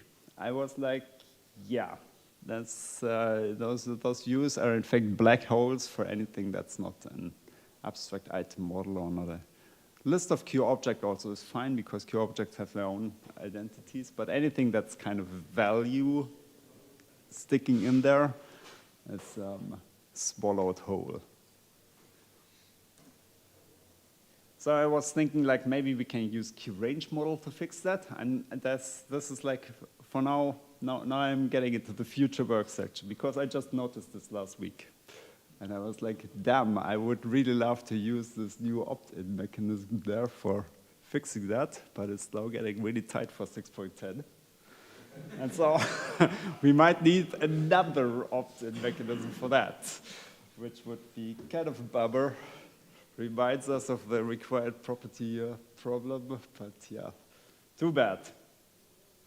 So I was like, yeah, maybe we can use QRange model for that, which is also new in 6.10 and does exactly that. You can stick in any kind of weirdo container into QRange model, and it can actually modify it in place and propagate the changes back to the original container. Ain't it nice? But we don't really have a QML integration for that. I mean, I've been, oh, where is it? Oh, this is the old one. I've updated the slides. Well, okay. I've been hacking about it. I mean, the slide after that was it isn't pretty. So maybe yeah, you can download the slides from the website and see the not pretty parts if you like, but they are really not pretty. And then we also have sort filter proxy model, and that does what it's supposed to do, which is a totally different story. Has been requested a lot. You can sort and filter your models with it, and it has a QML integration now with an interesting API. Luckily, it's in tech preview, so we can just rip it all out and do it again. And that's what we're going to do. We're going to finish sort filter proxy model. And what I also want to do in the future is to have some kind of shorthand syntax for synchronizer, like some spaceship operator or something like that that says, okay, just like those two properties, make them the same, not synchronize the element with aliases, etc. So let's see if I can find something nice there. Same thing for actually making those sticky bindings that I've invented for required properties accessible to users. Would also be nice. And yeah, then the most urgent thing is actually what to do with this whole QRange model and propagating changes back out of views thingy. Ah, yeah, and then indeed, if you have asynchronous properties that take some time to actually react, what should synchronizer do with those? Yeah. 10 minutes for questions, I guess. So I guess we did have some trouble updating the model versus updating the slides. Yeah. Assuming the microphone keeps working, doesn't sound positive, we can take questions for 10 minutes and then go to coffee. Oh, I noticed there's another slide missing that I just added in yesterday. We have some standard delegates, of course. If you just want a table view or a tree view that works like a table view or a tree view, you don't have to do any of this. It's called table view delegate, and the other one's called tree view delegate, and you're done. And they say naming is hard. Okay, questions in the room. I see Aryan back there, if you'll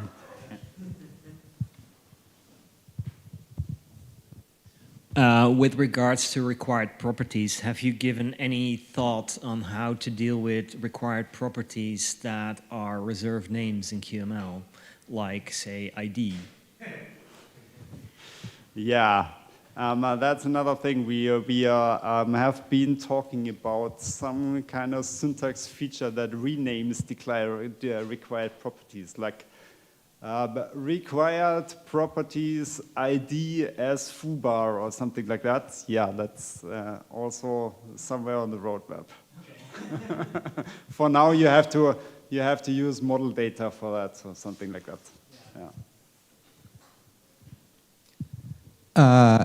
Sometimes I want to do an alias that's also required. I guess the synchronizer kind of helps me with that, or is that like something you have in mind? Like I want to do like required alias property, right? To like just expose something from the inside to the outside. Alias is of course capable of doing something similar. B, you can do the alias the other way around. You can declare the required properties outside and then alias it to the inside. And C, yes, required alias is also something I would like to have.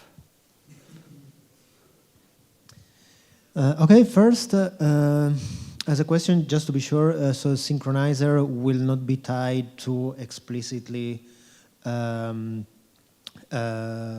item models, but I could use it anywhere else where I want some. Okay. Yes. Synchronizer is just a mechanism to synchronize multiple properties. It's particularly handy for that case, but you can also use it for anything else. Mm-hmm. Second, it's more like a comment. No, for a sort-filtered proxy model, since a couple of years in KDE, since we needed that a lot, we did our own binding, and we had our difficulties on mapping the thing to be QML friendly. But is there, maybe you want to take a look just in case there could be some idea that could be recycled? I don't know. I believe the people who wrote our sort filter proxy model QML implementation have already looked at yours. Oh, okay. Good. So maybe I'm not going to look at it.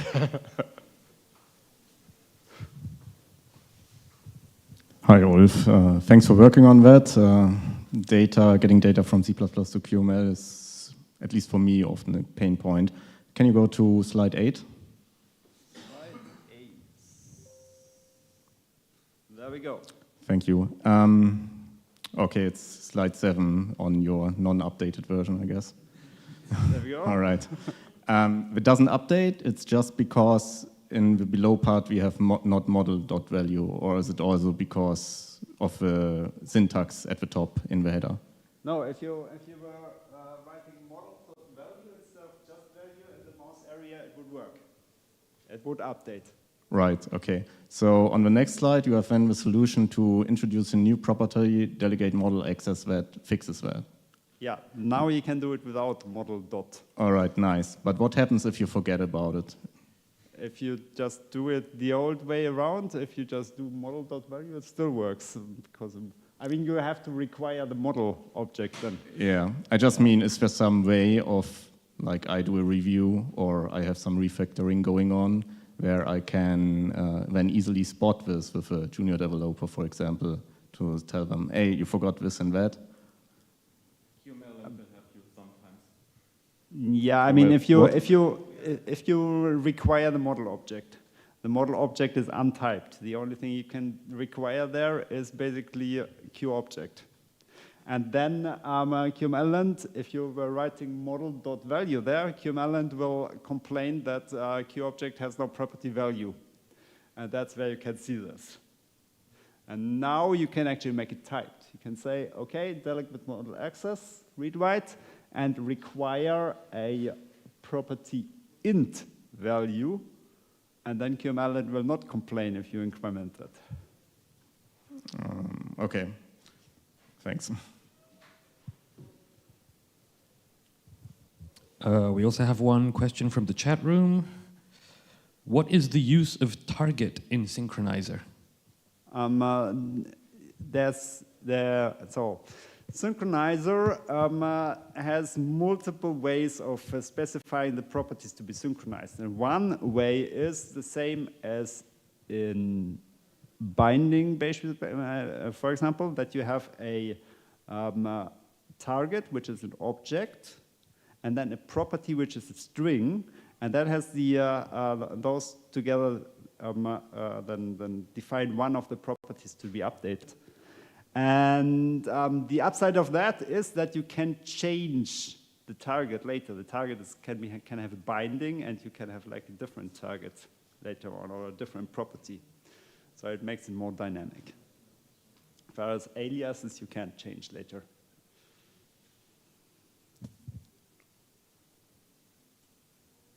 Any more questions? All right.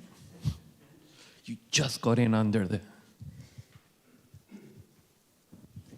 So for the read-write thing, you have that as a property of list view. Do you have the same for repeater and all that, those kinds of things? Yes, available for all views shipped with Qt. Right. But, I mean, technically, repeater isn't necessarily a view, so... Yes, repeater is a view, and instantiator is also a view. Okay.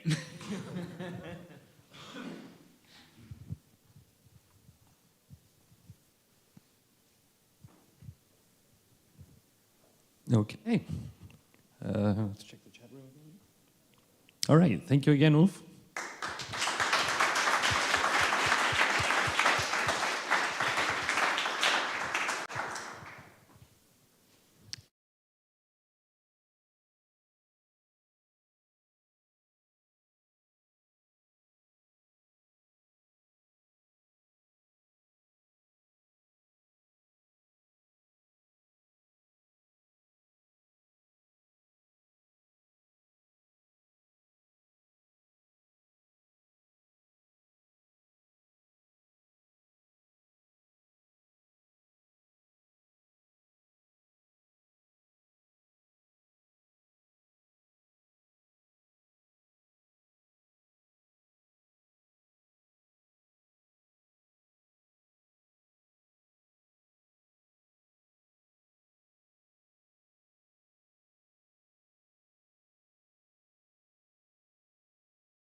Breaky Heart, Kiki, and Elton John.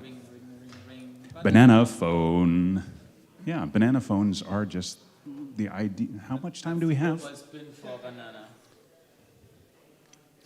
Ding dong, ding dong, ding dong, ding, banana phone.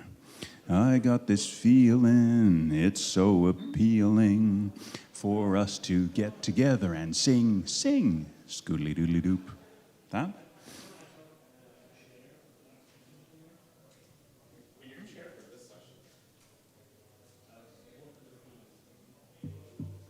We still have a minute to go, so I can. Putting on the Ritz? No, I can't. I cannot tap dance. I can square dance though, so this gives me another 30 seconds to promote the square dance workshop on Tuesday.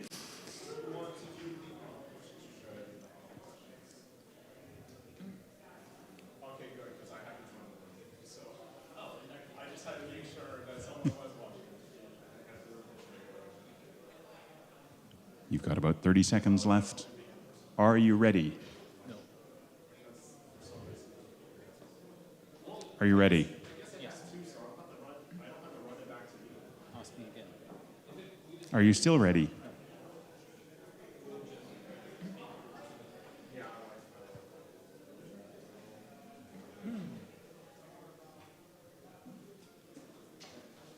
You are ready. Well, welcome back from coffee. I hope everyone is energized, fed, bathroomed, etc. We're here to listen to Nicolas, who will be talking about documentation things. Nicolas, speak into one of the microphones. Hello, welcome to the how does any of this even work part of the day. First of all, a question. How many documentation web pages do we have in KDE? The answer might shock you. We have a bunch of them. First and foremost, we have api.kde.org for our API documentation. Then we have docs.kde.org for user manual documentation.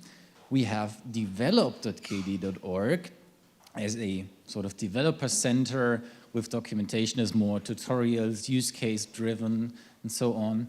And if that wasn't enough already, we also have a bunch of wikis, free, that also have documentation in them. For the purpose of this talk, I'm gonna ignore all of them except the first one. So let's talk about API.kde.org. First of all, why do we even do API documentation? As an application developer, you want to, when you want to write a KDE application, you want to, of course, know what APIs are there even available.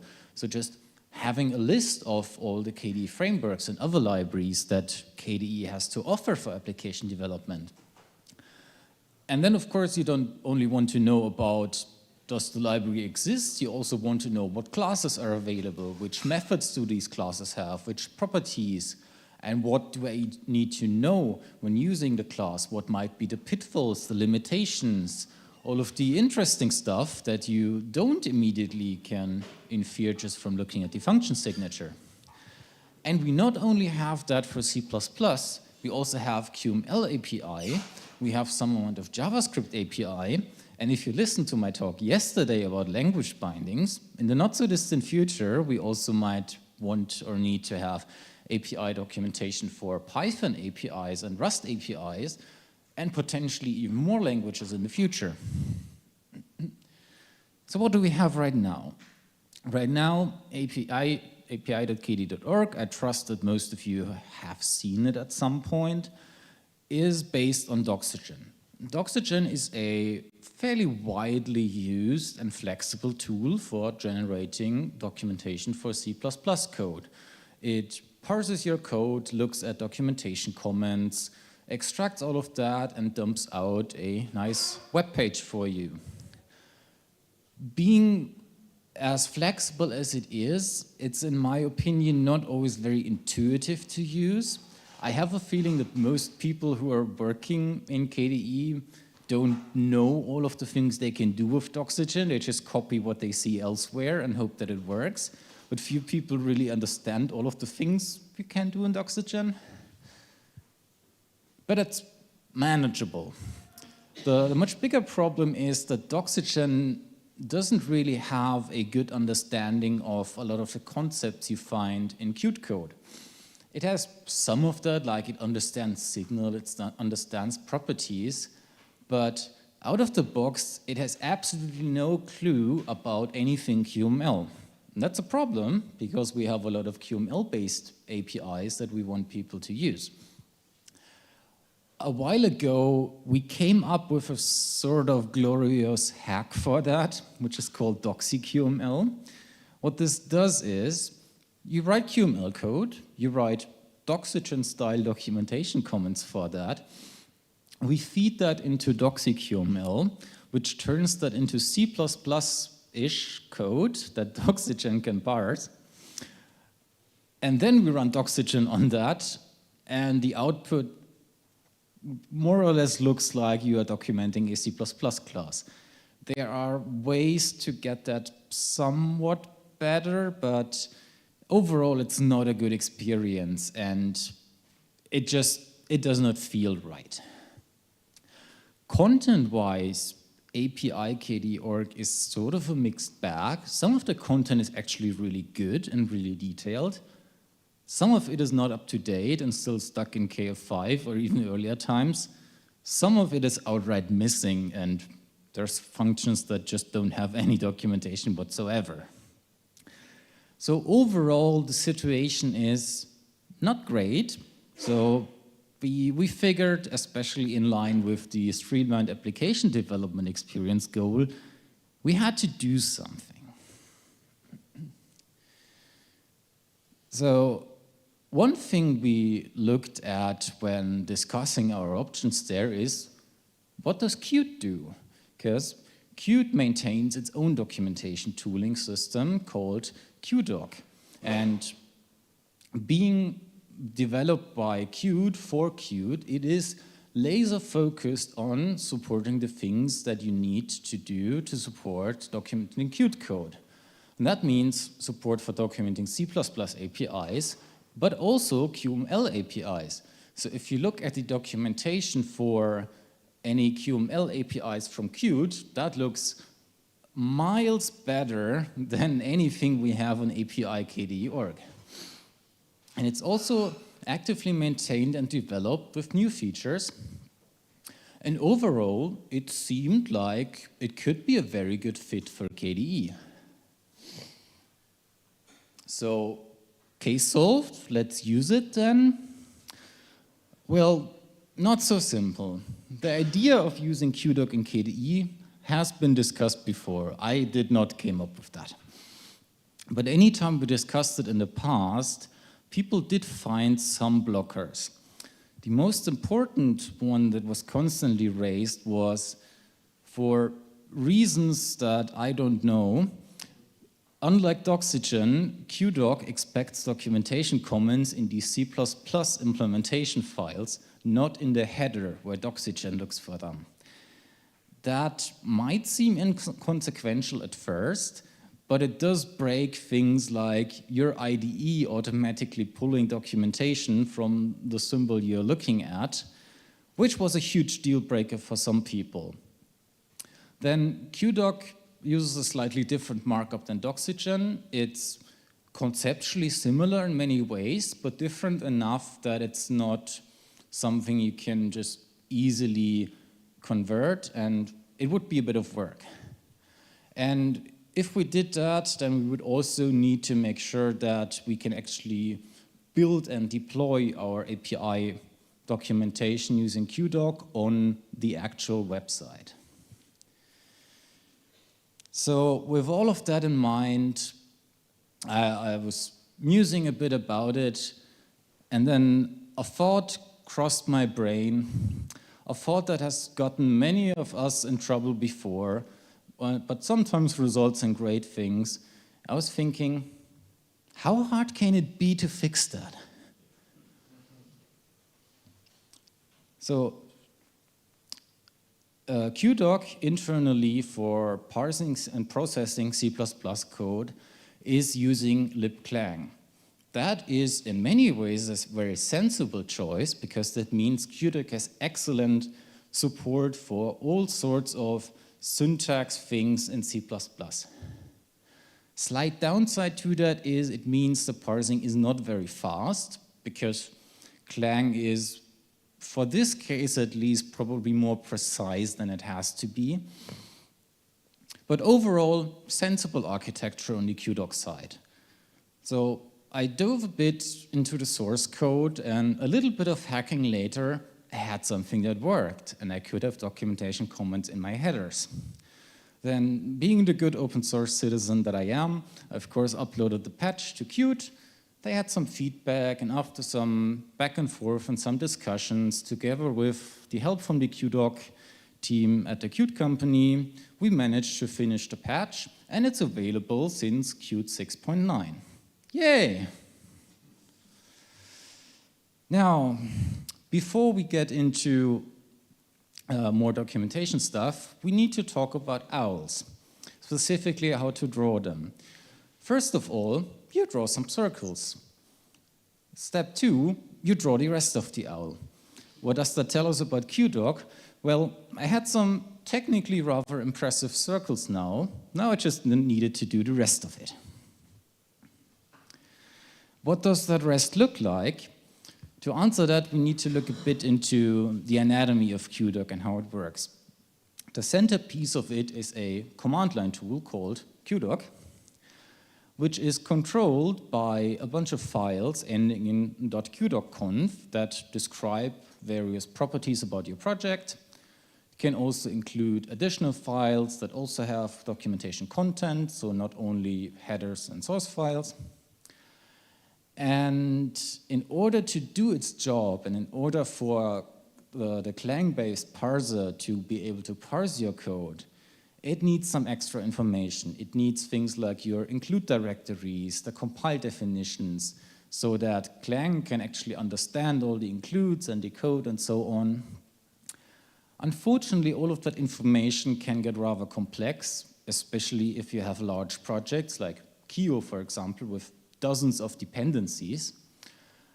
And it's also very specific to the machine and the installation that you have, because dependencies might be of different versions or in different folders and so on and so forth.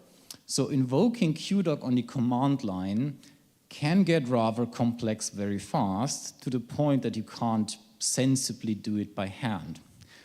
So what we really need is something that knows how to build your project, knows about all the include paths, compile definitions, dependency locations, and so on. Fortunately for us, we have that thing. That's right, I'm talking about CMake. So CMake to the rescue. CMake knows about our dependencies, where they are, how to build against them, and CMake can run custom commands for us. Long story short, we got a new function in extra CMake modules called ECM generate QDoc that takes a target, takes a QDoc conf file, and it gives your project an extra build target so you can make documentation, and in the end, you get documentation. So all of the gory details about include paths and compiler flags is all very nicely abstracted away. Next, we have the aforementioned QDocConf files. Those define things about your projects like what's the name of the project, where does the source code live, which source code files should I not look into for documentation. Right now, the feature for QDoc to extract the comments from headers is behind an opt-in flag, so we need to opt into that in the QDocConf file. You also sometimes want to specify dependencies for the documentation of your project, and you can also provide some additional metadata to tweak the output of the resulting HTML documentation or the QCompest help files that Qt Assistant can consume that can also be generated by this process. And it can also include other qdoc.conf files, so you can structure your documentation config a bit more like a software project where you include different files and different modules. I've mentioned dependencies, so you might wonder, why do I need to explicitly specify them if the build system knows about dependencies already? The thing is, sometimes the documentation for a given library depends on the documentation for another library. For example, if we have a class like Kio application launcher job, which lives in the Kio repository and project, that extends kjob, which is a class that lives in a different library, in kcore add-ons.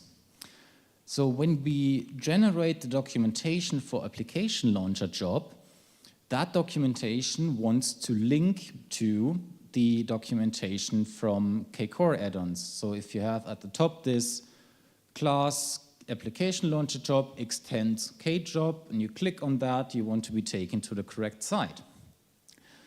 And those sort of documentation dependencies do not necessarily reflect the actual library dependencies on a source code level. For example, Kio is using a bunch of libraries internally that don't necessarily pop up in the API and by extension in the documentation. And the other way around, it might mention types in its documentation that it doesn't actually use or link against in its own implementation. So we can't just rely on dependency information from the build system alone. Another quirk to consider here is it's very easy and sometimes very important to have cycles in these dependencies. So maybe the documentation for kcore add-ons wants to link against the documentation for Kio and the other way around. On a source code level, that would be a huge no-no because you couldn't compile that reasonably. But from a documentation point of view, it's something we have to be able to deal with. So how do we do that? The answer is we're going to split the generation of the documentation into two distinct phases. Phase one is the prepare phase. What this does is we have all the projects, and then for each project, qdoc looks at the source code and all of the configuration, parses it, extracts all the information, and then puts it into a sort of database called an index file. And then we do that for all of the projects. Then only comes the second phase. The second phase is called generate, where the system takes those index files and all the information encoded in them, and then turns it into the actual HTML files as a result. And at that point, all of the index files for all the projects are available, so it can properly do all of the cross-linking, and dependency cycles are not a problem. Enough about the theory, let's look a bit into syntax. So this is a very basic example about documenting a class in qdoc syntax. You see the syntax for the documentation comment is slightly different to Doxygen. In Doxygen we are used to /**. Here we have /**!! That's just how it is. And then we have a comment. That comment can contain a bunch of commands. Commands in qdoc all start with a backslash. In Doxygen you could also use @ but also backslash. In qdoc it's just backslash. Then we have, for example, \class foo bar, because we have a class foo, a class bar in the namespace foo. We specify which module contains this, that's module foo, and we exactly specify how this class should be included, because following KDE header conventions, if a class bar is a namespace foo, then you should write include foo/bar. And by specifying this in header file, we tell qdoc to emit that. Then we can write a brief description of the class and then hopefully some longer explanation of what the class does. Documenting methods looks very similar. We want to have the same comment syntax. We write some description, then we have parameters, which we document with \a, and then we write something what the function returns. So looks on the surface at least very similar to what we are used with Doxygen. Now, the 90% of the reason we're doing all of this is because we want to properly document QML API. So how does that look like? Instead of \class, we have \QML type here. We give it a name. And then we have \in QML module, where we say which is the module that this type contains. And QDoc turns that into the instructions on how to import that type. Then again, we give it a brief description and a longer description, hopefully longer than does things, because, but yeah, conceptually shouldn't be surprising to anyone. And one important thing also is this does not only work for QML code files, it also works for types that are written in C++ but are exposed to QML. Then we have properties. Here we unfortunately need to differentiate between QProperties that are just exposed to C++ and properties that are exposed to QML. In the C++ case, we have the case below. We just write \property, then give it class name, property name, and the description, and the rest is mostly infer just from parsing the code. With properties exposed to QML, it's a bit different because we write QML property, and then we need to explicitly specify the type that is being used. And specifically the type how QML sees it, not how C++ sees it. So for example, the property here is of type QString, but there is no QString in QML, there's just string lowercase. Or for example, in C++ you would have QReal or QRect, and then in QML you just have real or rect. But it's something you get used to eventually. One thing where the syntax deviates the most from Doxygen is enums, because in Doxygen you can do the description sort of inline for each item of the enum. That doesn't work in QDoc. Instead, in the big comment at the start of the enum, you have to describe each value. That was probably the most annoying thing when doing the syntax conversion, but it's manageable. There's loads of more commands that I could get into, but I'm not going to because we don't have the time for that. There's sins, you can include code, you can include QML code, you can do lists, you can mark things as deprecated, you can do all sorts of things, even including things like linking to YouTube videos. Some of the key differences to Doxygen in terms of syntax is we don't have an equivalent to @author, but I don't think that's a huge loss because most of the times that I've seen it, it has been either useless, outdated, or both. There's no @returns. You just write some free-form statement like returns something something. And the way \a works is slightly different to @p in Doxygen because @p was more of a structural thing, whereas \a is more of a markup thing and doesn't have quite the same structural implications that it had in Doxygen. So now that we did all this, we just need to tie it all together and actually put it onto the website. The API KD.org website is built in a GitLab CI pipeline, as most modern things are, and it roughly works that way. We fetch all of the projects that we want to have documentation for. There's a list for that. And then because all of the generation process is integrated into CMake, we need to actually run CMake for all of the projects, meaning we need to have all of the build dependencies available. Fortunately, that is very easy to achieve within our CI system because we have, well, previously it was Docker images, now it's virtual machines that have all the dependencies, and we have tooling to fetch all the KDE dependencies based on the KDE CI YAML files. And so it's basically piggybacking on all of the existing CI infrastructure. And then for all of the projects, we run the prepare phase, index files are generated. We run the generate phase, output is HTML files, and then we take the result and publish it on the website out in the world.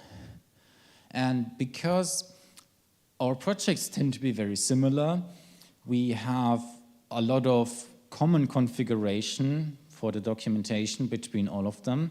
So we extracted all of that in a separate repository called KDE QDoc Common, which is a central point for that kind of thing. It also defines the index page you see when you go to API KDE.org. And in that sense, it sort of supersedes the older KAPI docs repository. So where does that leave us? I am very happy to report that after a bit more than a year of work, today we finally published the new API KDE.org website. You can look at it right now. Woo!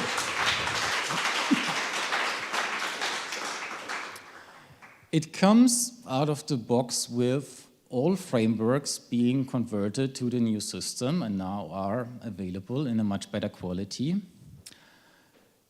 Unfortunately, we have not yet been able to convert all of the projects that we have to the new system. There's no real technical blockers for that. It's just that somebody needs to sit down and do it, and we haven't done it for all the projects. So for some of them, we still include the old HTML code just to be able to see things. It will not get updates anymore. So if you want to see updated documentation for those projects, please consider porting them to the new system. Now that we did all of that, the content of the documentation also needs some attention. Like I've mentioned, some of it is outdated, some of them is outright missing, and some of them could just be updated in general. One thing we are unfortunately losing right now is a search functionality on the website directly, because QDoc itself does not come with a search functionality in itself. The Qt documentation solves that by basically incorporating Google search into the website, but I figured that doing that for our site would not go down well with you, so I did not do that. Unfortunately, it means right now we don't have anything. There are some prototypes for having a self-hosted search for that, but unfortunately it's not finished yet. So if you have some spare time and some web dev experience, consider helping out here. Until then, you can use a regular search engine to search on the site and still get some results. And now that we have this mostly done, I'm going to circle back to what I said in the beginning about our different and other documentation websites. Should we use this new QDoc system, which I think works very well, not only for API documentation, but it allows you to also write like free-form tutorial, more text-based documentation.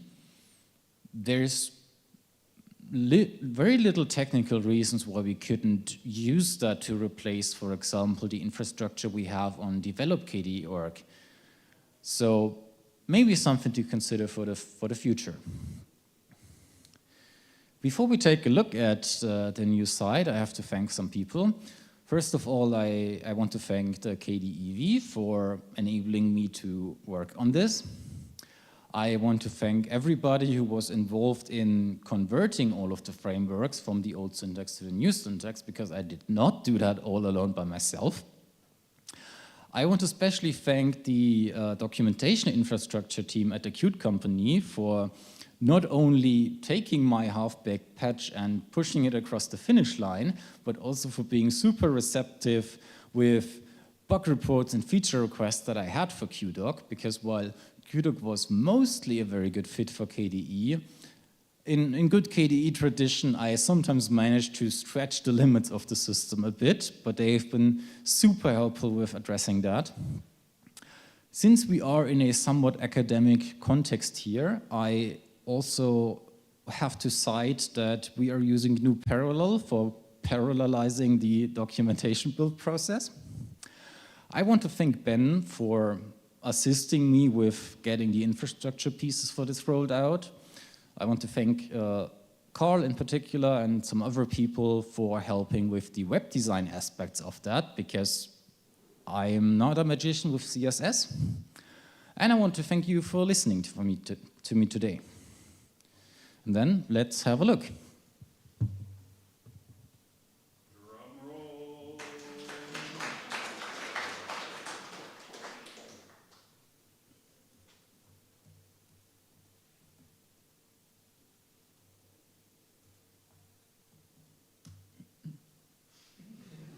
That's anticlimactic.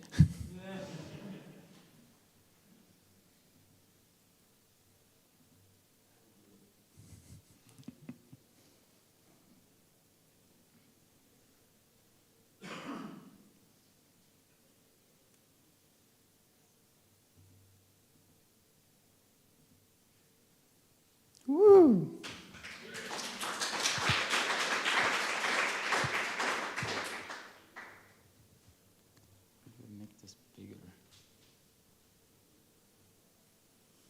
So as you see, the header is the same thing we're used to from our other sites. We have some general introduction for the libraries. And then we have a list of all the frameworks. So let's have a look, and let's take an interesting example, one that did not work very well before, which is Kirigami, because that is mostly QML API. So once again, bit of introduction text, and then we have specific references to all the submodules that we have in Kirigami. You can have like the general Kirigami types. You get a list of all the classes that are available in QML here. And if we look at, for example, action text field, you can see it from the structure, it looks very familiar to what you know from the Qt documentation, because surprise, it's the same tool. It's just slightly different style sheets. It's blue instead of green because branding. But it tells you import or KDE Kirigami. It inherits from text field. If you click on that, you get forwarded to the Qt documentation site like you expect to. You get all of the properties and so on and so forth. And it looks like actual QML API documentation instead of whatever we had before. So let's look at some C++ API. You get like the proper CMake instructions, find package KF6, and so on and so forth. You can look at the C++ classes and, for example, KDescendants proxy model. It tells you all the things you need to know, like what to include, how to use it in CMake, what it inherits, and then it looks like C++ documentation, so have fun with it.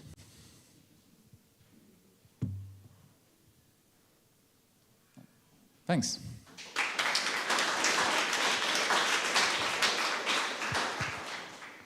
If there's any questions, the obvious answer is read the fine documentation.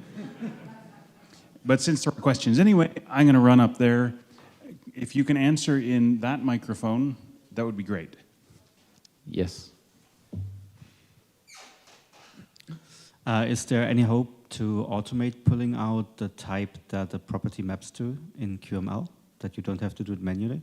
That's a question for the guy sitting in front of you, possibly. But I believe something like that might be on the radar. Do you have anything to say about that? I wouldn't know, at least not from the top of my head. Maybe Kai has an idea.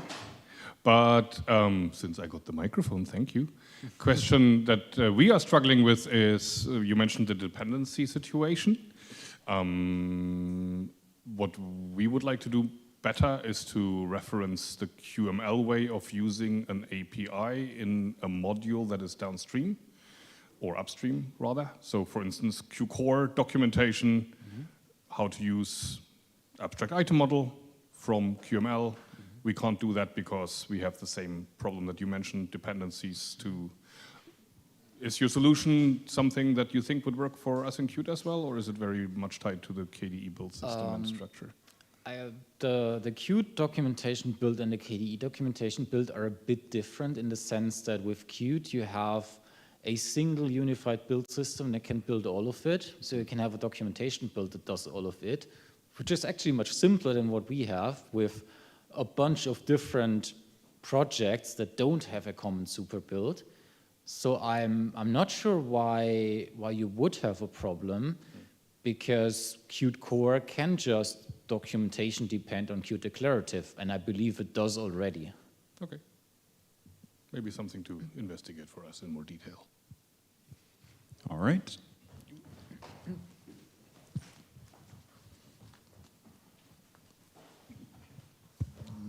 Maybe it's not a question for you, but for other people in the room, are there any plans to make QDoc really parallel instead of just using GNU parallel for that?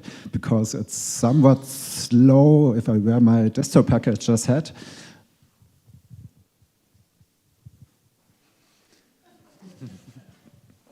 Great, I can outsource Speeding the up, answers. yeah. So yeah, we've been working on from the Qt side from speeding up QDoc for quite some time.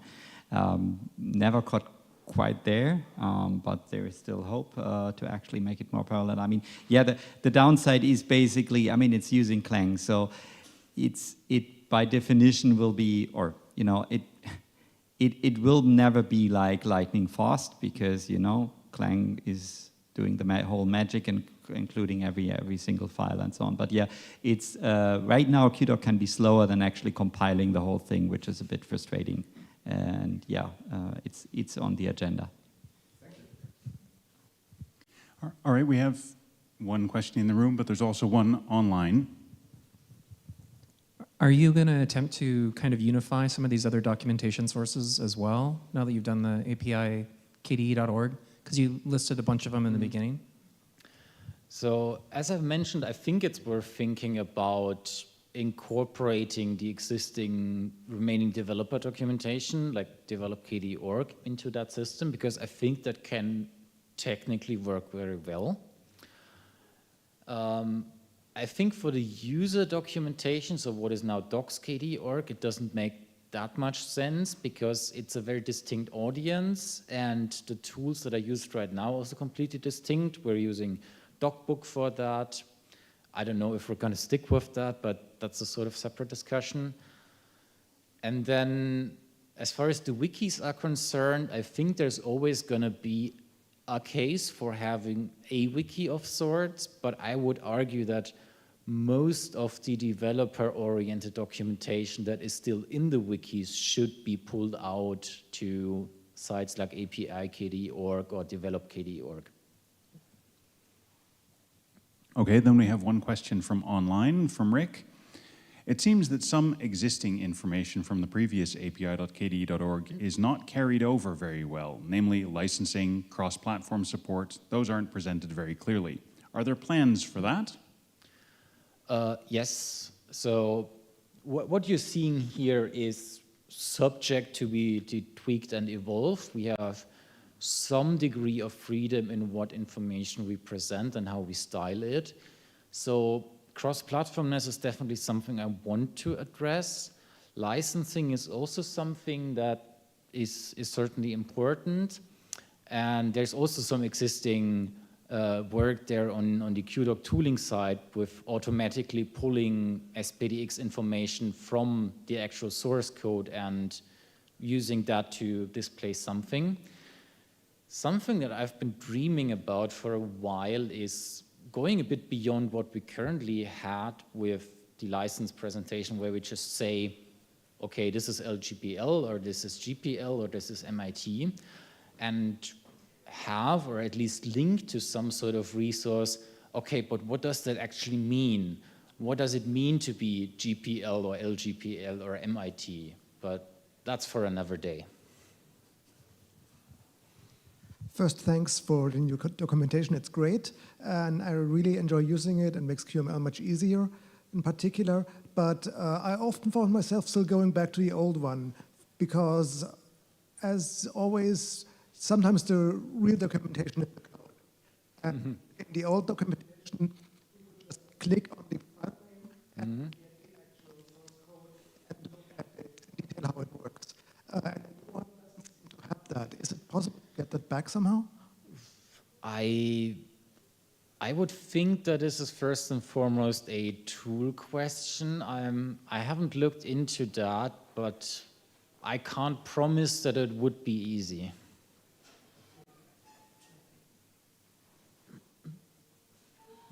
All right, I think that wraps up this section on the clock. So let us thank the speaker.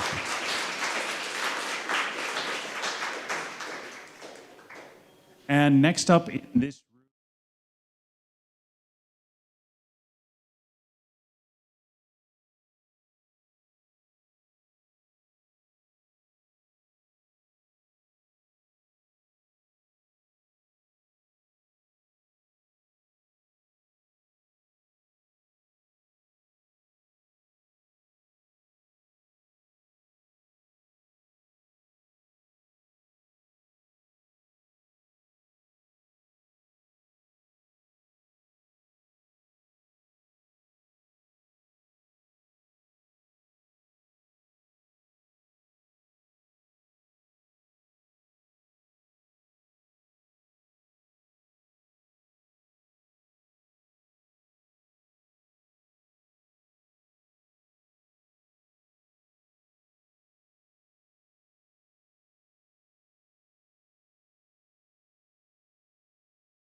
to school and got an associate's degree in stats. And so Hey, Neil.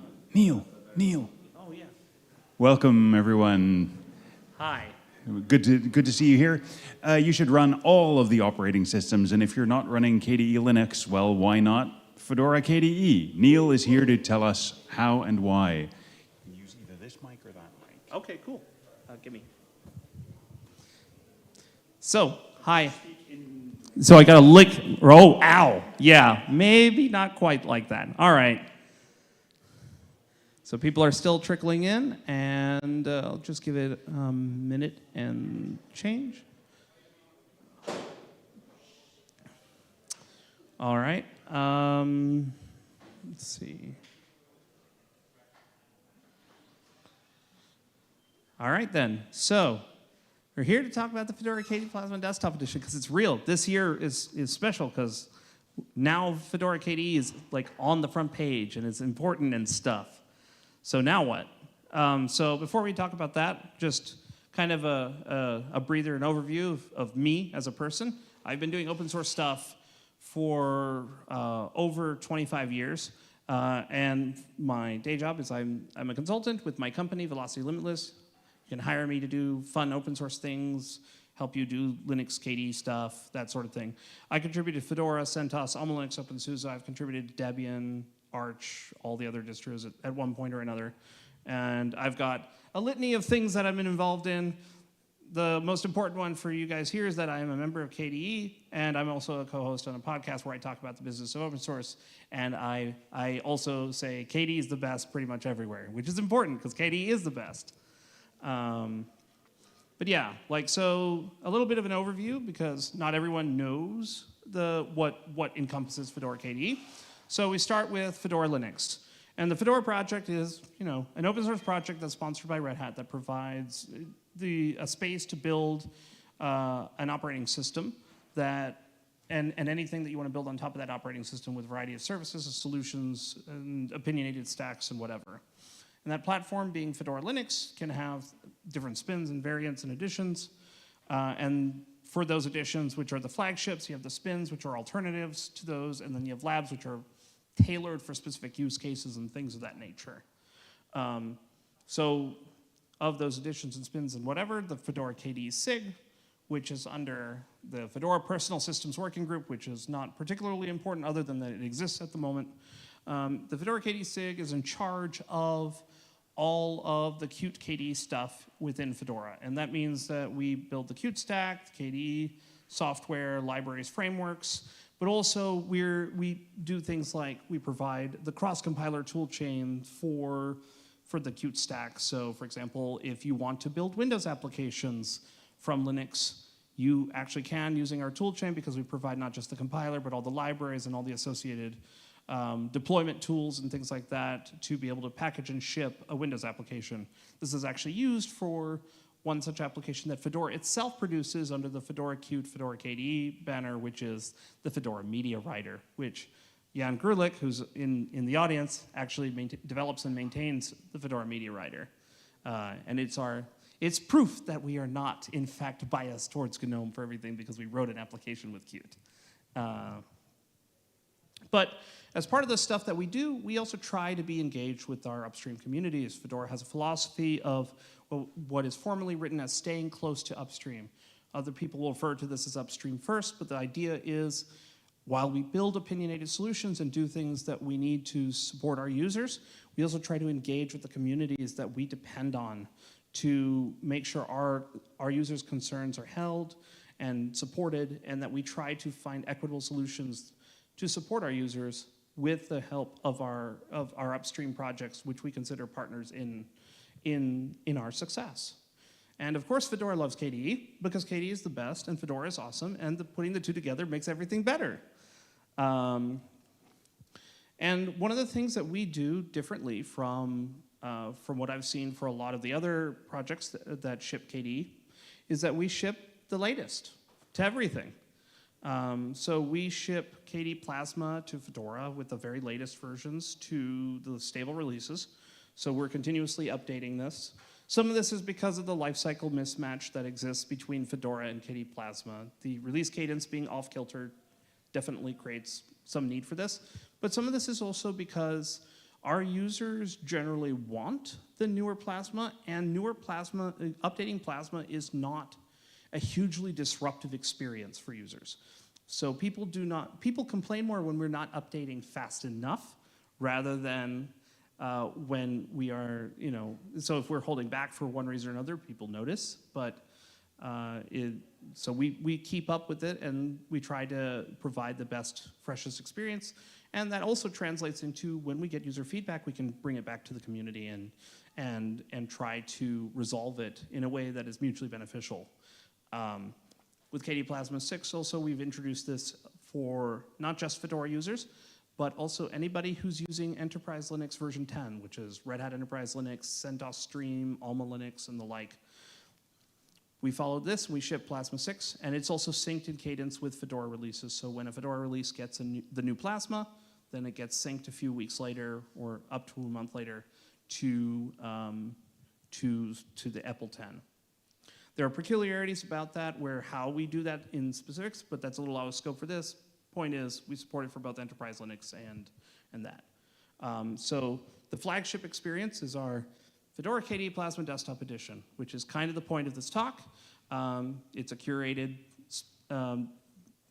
experience that includes top-line KDE applications, references to other applications that obviously we don't want to preload for space reasons. And we do some minor branding and usability tweaks. We use Firefox as our browser. And we have security defaults built in with the firewall and SE Linux and all these other things.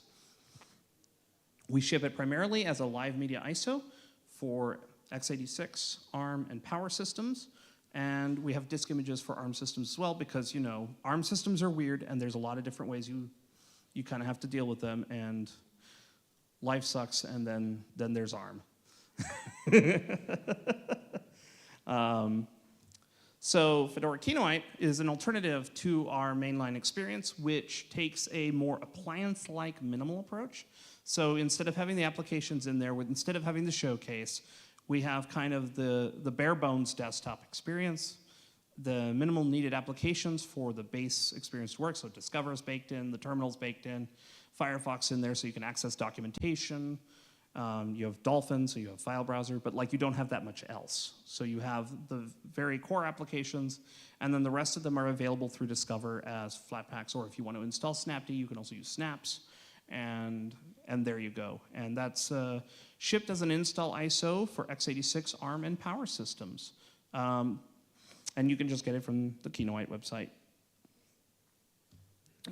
And the final bit, as I alluded to earlier, we do KDE for Enterprise Linux. This is because KDE Plasma is not in RHEL. And so since it's not in RHEL, it's from the community, and we provide it as a service to all the Enterprise Linux users that don't like GNOME, which turns out to actually be quite a lot of them.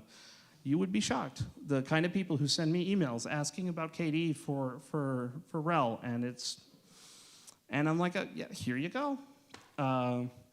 And notably, we have actually got some prominent downstreams that have been delivering products with KDE Plasma on it. CentOS Hyperscale, which is a special interest group that provides essentially a slightly more up-to-date, more opinionated experience of CentOS Stream intended for large-scale deployments, has other fancy features and stuff that RHEL doesn't ship, uses KDE Plasma as its flagship desktop experience. Alma Linux has a KDE Plasma spin as a live media, as an option that you can get for the live media. There has been ongoing interest in further developing that relationship between KDE and Alma Linux. That will be something to see in the coming weeks, months. But there's definitely, this is going to definitely be a bigger piece in future years, and maybe I'll do a different talk on it next year about it, and we'll see how that turns out.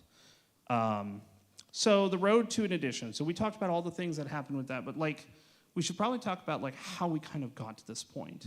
So the Fedora KDE has been around for a long time, and I won't go into all the ancient history because if you want all the ancient history, you go watch my talk from Akademy 2020, where I actually did actually talk about this.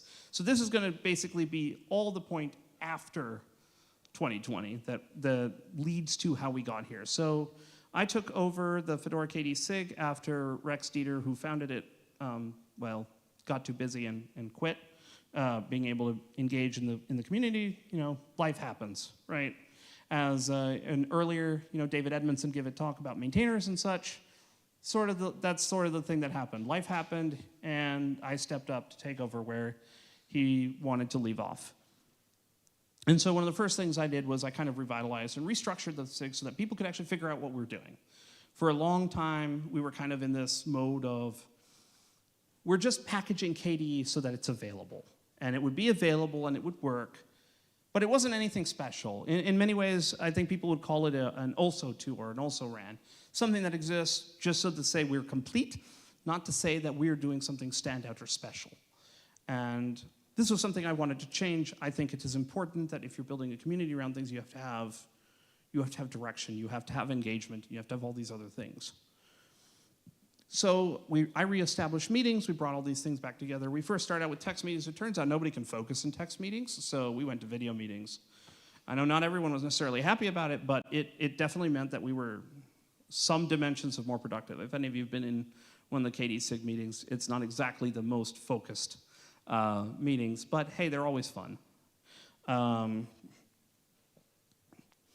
And again, I mentioned this, that I wanted to bring back some focus, I wanted to bring back a roadmap of vision, because when people have something to go towards, something that they believe that they're doing that makes it interesting, it's energizing, and it means that they're more motivated to work on it, they're more motivated to talk about it, they advocate for it on their own, they'll go and reach out, and that really helped. So one of the things we started talking about is like, well, what do we want to do to make ourselves stand out? What do we want to do to advance Fedora KDE?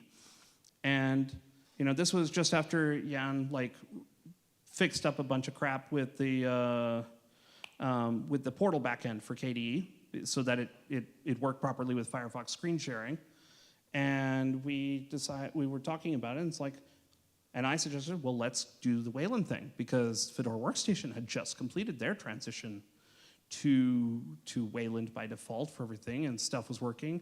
And at this point, Zoom was going to work, because I'd been badgering them for 18 months, and then they finally gave in and made it work. You have to lie to it to tell it that you're running on GNOME, but it works. Anyway, we did all that, and we talked about this, and everyone was like, okay, let's do this. Let's do Wayland. And then I came around to Akademy 2020 and said, hey, we're going to do Wayland now. And I know you're not ready for this, but here's the heads up. We're doing this. And it didn't go as badly as I thought it was going to go. I thought I was going to get virtual tomatoes thrown at me. And what actually came out of it was a discussion with folks like David and Nate about how we think we're at the best we're going to be without people actually using it, and this could be an opportunity to really flesh it out. And one of the main things that drove us to finally making this change was we had gotten to a point where we had the NVIDIA driver kind of working with Wayland. So this was around Plasma 520, 521. And NVIDIA's EGL stream support was at a point where the NVIDIA EGL stream stuff was at a point where it actually didn't crash all the time, which was the bar I was willing to accept for this.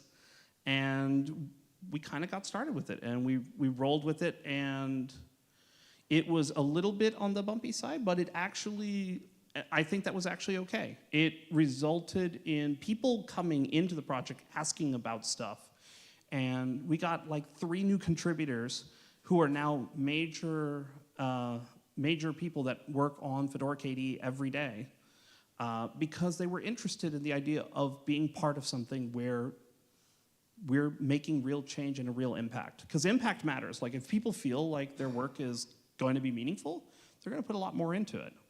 And then, Timothy Raviere, who's been here a few times to talk about immutable Fedora or atomic Fedora or appliance Fedora, whatever you want to call it, he launched Fedora Kinoite. And that is the atomic variant of Fedora KDE, and it released with Fedora 35, introduced at Akademy 2021. And then I managed to wiggle out sponsoring Akademy for 2021 and 2022. Sadly, I haven't been able to do it since. My magic powers did not last for very long. If only.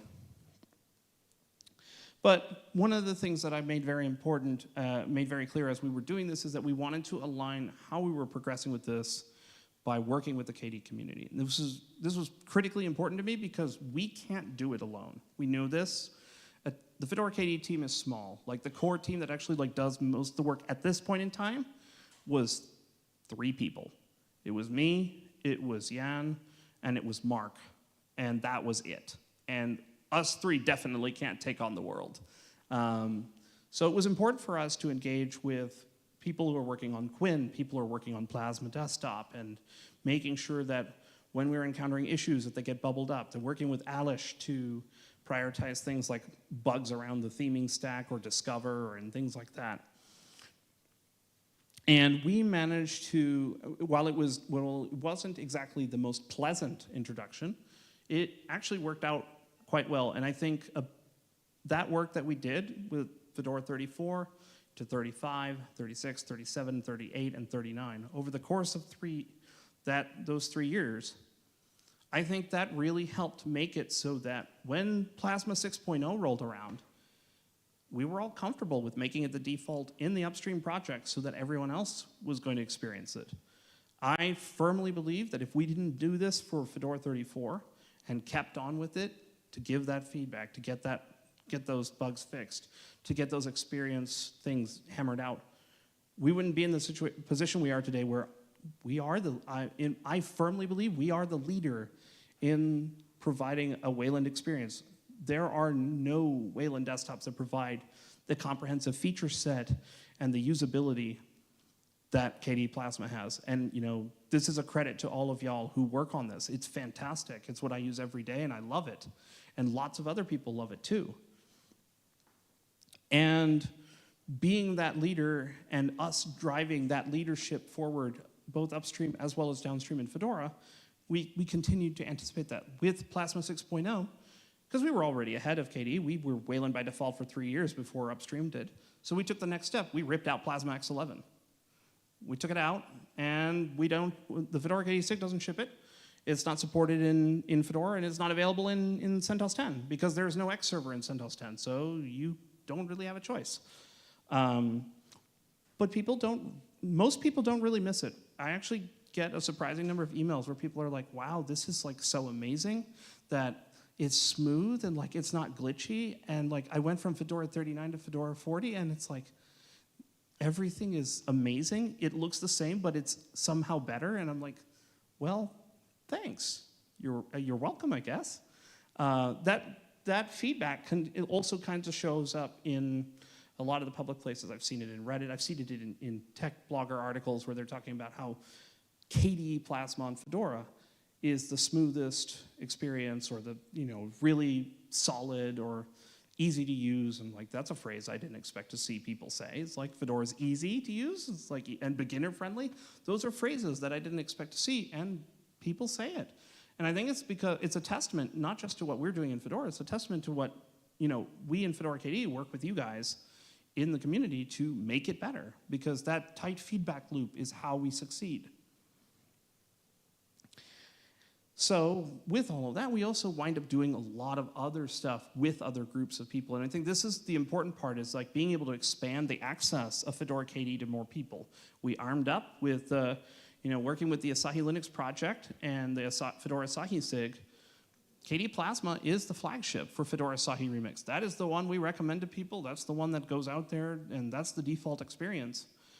And because it's the default experience for Asahi Linux, we wanted to make sure in mainline Fedora that it is just as well supported upstream in Fedora. So we made a lot of effort into making Fedora KDE on ARM essentially a release blocker. What this means is that a Fedora release isn't going to go out if Fedora KDE on ARM is broken. Full stop. It doesn't matter whether workstation is all fine or anything, or server's okay. If KDE is broken, it needs to be fixed. And this is an important expansion for us because we have not only the Asahi Linux folks that rely on us, we have lots of other downstreams. We have lots of other people who build their own opinionated derivatives for Raspberry Pis, for Pinebooks, for whatever. And they want all this stuff to work too. And we consider it very important to support those people and to have a good experience on ARM. And again, credit where it's due. Whenever we have ARM-specific problems, y'all are great and you help us out. And I want to emphasize that none of this is possible without working with the other people, with you guys upstream, with other communities. Like for PowerPC, this was working with other communities. The Fedora PowerPC SIG, as well as Raptor Systems and a few other folks, they contributed support to Fedora for Qt, the full Qt toolkit to work on PowerPC, which includes having Qt Web Engine, Qt Web View, all those other things. Without those pieces, a huge chunk of the Plasma desktop is just flat out broken. So like, you need these parts to work or you don't have a complete experience. And so with the help of these people, we were able to have Qt Web Engine working, and that meant we had working Plasma desktop, we had the Flatpak support and FlatHub integration, we had authentication working, we have all those things, all those little features here and there that subtly use Qt Web View or Qt Web Engine. They're all working. KDE PIM works. Well, for some definition of works when it comes to KDE PIM, but if you use KDE PIM and you like KDE PIM works. And so we provided, it's not release blocking like ARM because I don't think any of us have a PowerPC computer to test with, but hey, if any of you have a Talos workstation and actually like using the thing and would like to come and help us out, please, we would love to chat. And after all of that, last year, with Akademy and Flock, we finally did it. We made the submission, and it got approved, and we became an edition. And this is going to sound like a broken record, but again, collaborating with people with KDE, you guys are incredibly nice and helpful. This page is the result of Josh Goins and Carl Schwann and a bunch of other people from KDE that I don't remember off the top of my head, helping us out to make sure that we had the right material on the page, and we cross-referenced all of it to the KDE marketing material. So we linked to KDE for creators, for gamers, for developers, for scientists, because we wanted to establish that tight relationship even from the marketing page. We want it to be clear that this is not just us, this is also you. And I think that's ultimately, what makes the Plasma Desktop Edition special is it's not just me, it's not just Jan, it's not just the KDE SIG, it's also you guys. All of you who work on KDE stuff, even if you don't touch Fedora or use it at all. Like if you're an OpenSUSE guy or a Gen 2 or whatever, or you're doing stuff in Banana, it's all helping even with this. And here's some numbers that I think you will find interesting and fun, maybe. So these are from Fedora's check-in system that occurs when you do a DNF update. This is the graph of check-ins that have occurred across all the releases from the time windows that we've just been talking about, January 2021 to now. In that time frame, we have basically doubled our user base. So we were at the start of me taking over all of this. Actually, it's more than double. It's like sevenfold. We started at a little under 10K users in 2021. And to this day, like it's not quite on here, but like I think the graph was like almost 85K. That is the number of unique systems checking in for Fedora KDE. Now, to be clear, that's for the very latest release of Fedora 42. You have to actually sum up all these peaks that are here at the very end. And I think it's like 90,000 or something like that, 90 to 100,000 weekly check-ins that are requesting updates from our system infrastructure. But let's drill down a little more. These are persistent systems. So there's also a separate number of ephemeral ones. Okay, thank you. There's a separate number of ephemeral ones, and those are systems that, hey, they've been on for like less than a week, and then they fall off, and so we don't care. These are the persistent ones. We have gone from 2K, 1K, 2K persistent systems to 45K, 50K persistent systems, 5-fold, 10-fold increase. It's phenomenal. And the vast majority of systems now are permanent ones that have been around for more than 25 weeks. which is amazing. That means people like the experience and they're sticking with it. So let's talk a little bit about the future. I want to go through this a little bit more rapid fire. So RISC-V has become very important to Fedora. There's a lot of strategic stuff going on. There's some strategery from Red Hat doing other things. But the important thing is, like, we want to be on the forefront of all the new platforms and new architectures and all that sort of stuff. So we have collaborated with RISC-V SIG to make sure that we can get things done, and they're helping us with getting things patched and improved and fixed. And this has actually reached to a point where I'm working with another team, the Fedora V-Force, I think they call themselves. I keep stumbling on whether I should say V-Force or Five-Force. I think they mean V-Force because their freaking logo abuses the crap out of around it. But like the Fedora V-Force folks, just last week, got to a point where they now have prototype early images of Fedora KDE with the KDE initial system setup stuff integrated, which basically they beat me to the punch. So that's a little unfortunate, because I only found out like yesterday morning on LinkedIn. I got told, oh yeah, we have this working now, and here's a pull request to like make it work on mainline Fedora. It's like, okay. So we have very early images for select RISC-V boards where you can use Fedora KDE on it, and it's based on Fedora 42 and has, you know, a forked kernel and all that other fun stuff. But like at least it'll do the job. And it's got Plasma 6.4, it's all the other things. So they're available as of last week, and I think the Star 5 systems are one of those. There's a few others. And then, of course, there's the QEMU image, if you want to poke at it with QEMU. We're also working on Preloaded with Computers. Becoming an edition has unlocked the door for us to be part of the Fedora Ready program, which includes working with OEMs to support Fedora KDE on their machines, whether it's pre-installed or not, as well as then going into preloads and all this other stuff. The priority around this right now for me and the others is to get the out-of-box experience working, which is why working with Kristen to get the KISS stuff in place. But as of today, you can purchase a Nova Custom computer and have Fedora KDE preloaded on it. That actually happened earlier at Flock, and it didn't really make waves. I don't think people actually understood the significance of it, so that's why I'm repeating it right now. But there are more coming. I am talking to a bunch of people. There's a bunch of requirements to sort out, and as we get those sorted out between accessibility, out-of-box experience, multilingualism, internationalization, lots of boring stuff. But when, you know, there's a BOF later this week about this stuff. We can talk about it there. But as we get those sorted out, expect to see more of this, because I'm actively engaging with these people to see that through.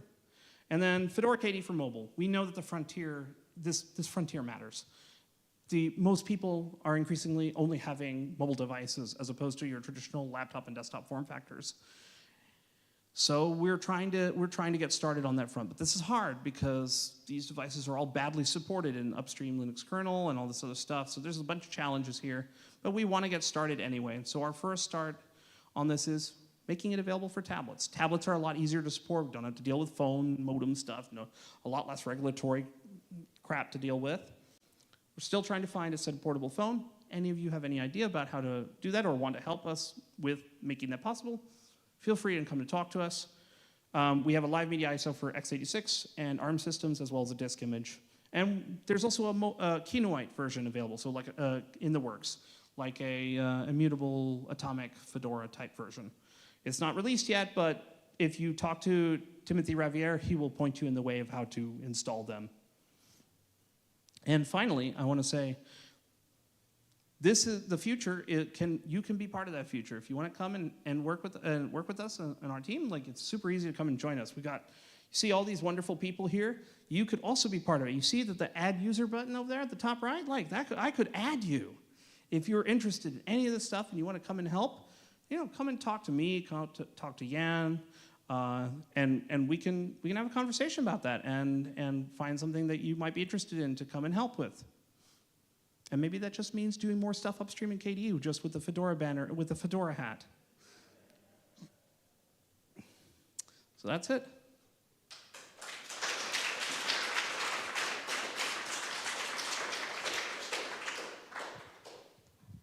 Now it is time for questions. And I'm going to abuse my position of power here to add a comment. If you're interested in the RISC-V stuff, KDE EV has some RISC-V hardware available. I will give it to you, and you can do the Fedora RISC-V stuff with it. So hit up Neil or me. That's the comment. Here's the questions. Well, I'm actually also going to abuse the microphone to make more of a comment than a question. I can't help myself. So I've been a Fedora KDE user since 2009, and I think one thing that is underappreciated about you guys that I want people to appreciate more is that unlike many distro communities I've worked with, what I think made the KDE 6 special is that you decided long ago that your product is not only for the end user, it's also for the developer. And I'm not criticizing the distros that obviously care about shipping a product to end users first and foremost, but what it meant is that as a Plasma developer, particularly when we were working on Plasma 5 and bringing that up, if I needed a new library, whether it's KDE or not, or dependency or whatever, to enable my development workflow, I sometimes got that in like sub 6 hours in Fedora mainline, just like with a line on IRC, because you also understood if you package it first and you make sure you talk to upstream that it's packageable well, you will just have less pain later when it comes in a release, right? So you're just doing the work earlier.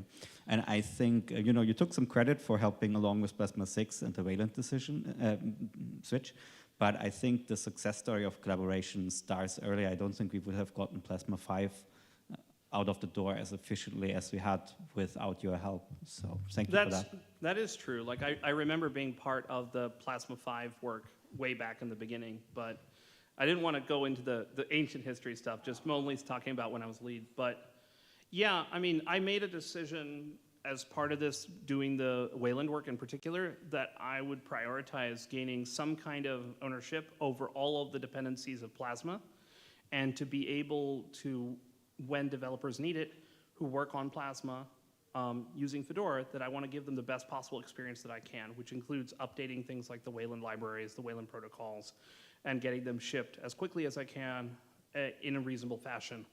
And I think that that has also helped us be aware ahead of time when things might just go sideways, and get that in a good shape before users see it.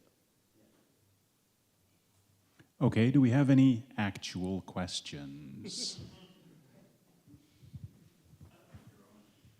Hi, Neil. I would be interested about Kinoite. So you mentioned it.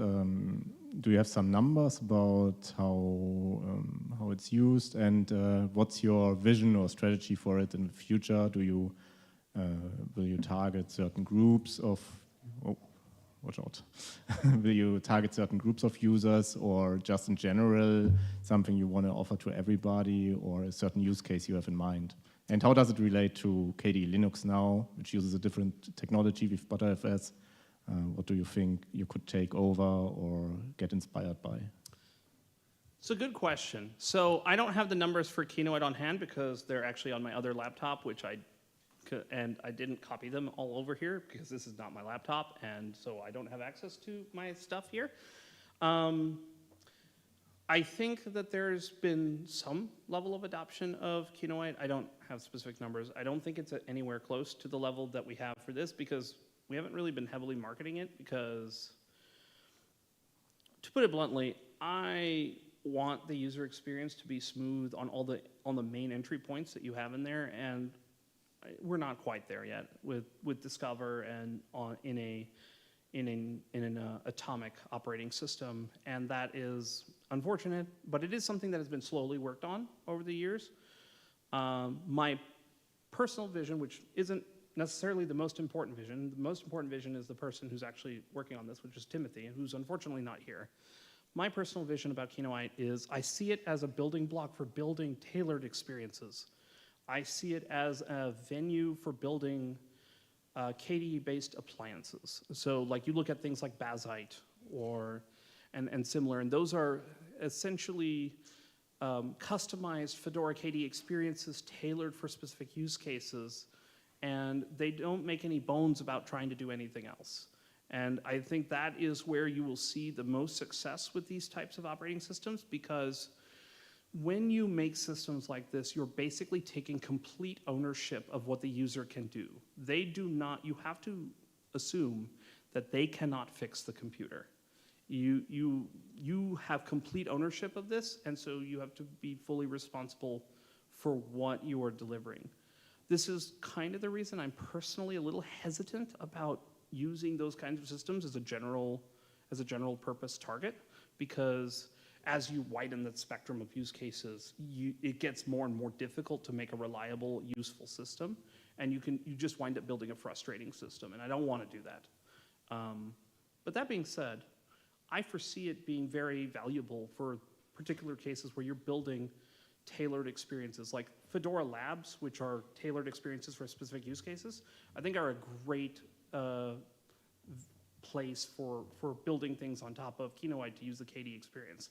It's one of the things that I've talked to with the Bazite folks about having an upstream for Bazite that's actually focusing on the gaming building block stuff, like the stuff that we can't ship, that we do ship, that they use, to make sure we have a way to test and integrate and a pure open Fedora version of that for those kinds of cases. And that's where I think that appliance Fedora or atomic Fedora will generally succeed. And as far as KDE Linux goes, I see it in I see it taking the appliance case in the opposite direction. It's very, very tailored towards developers. It ships all the development stuff, and you can't really get rid of it. You have to, it's all there. And they do the AB upgrade thing with the systemd sysupdate stuff. And that essentially reinforces that. So you use sysx to do this, you use your containers, and like, it's very, very developer-centric. And it really expects you to be a wizard right now. Now, will that change in the future? I don't know. We will see. So that's kind of, I like the Btrfs part, of course. I mean, Fedora KDE also uses Btrfs by default, but they're using it differently. So we'll see how the approach works out. I'm interested in watching how it evolves. Okay, thank you. We have one question from online, and that is Jules asking, with the recent overhaul of Plasma Big Screen, could there be opportunities to use Fedora KDE for new form factors, such as HTPCs and Linux-based handheld games consoles? Yes, come talk to me. We want to do this. Jules is unfortunately not here, but we'll make him talk to you anyway. Yeah, of course, yeah. Plasma Big Screen, I think, is going to be an interesting way. Like, one of the reasons why we don't have a Bazite type thing upstream in Fedora is we don't have a replacement for big picture mode. And I personally think that Plasma Big Screen could be that free software option to provide that kind of experience.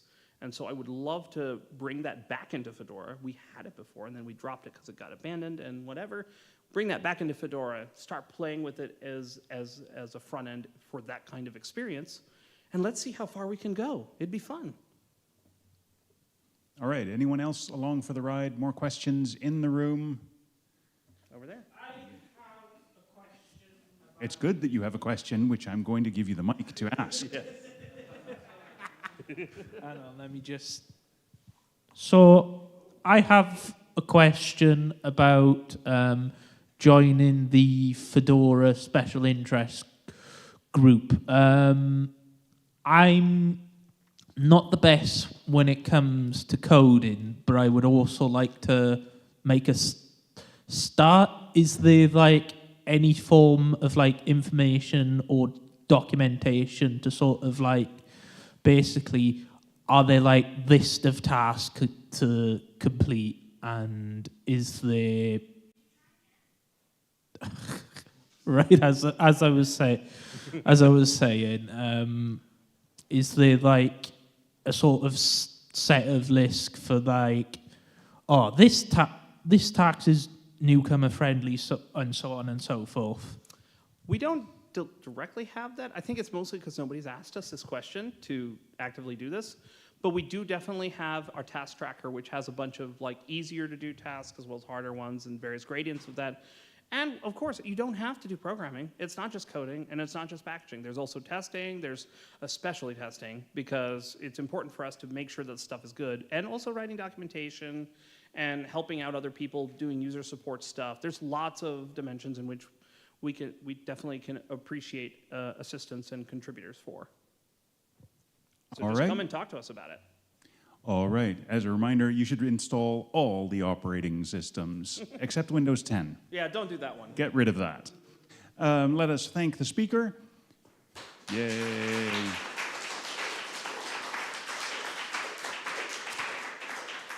We have a 10-minute break or a 9-minute break in this room now, and join us at 10 past for Josh Goins and the next talk.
Where's the microphone at? Oh, he took it with him, okay.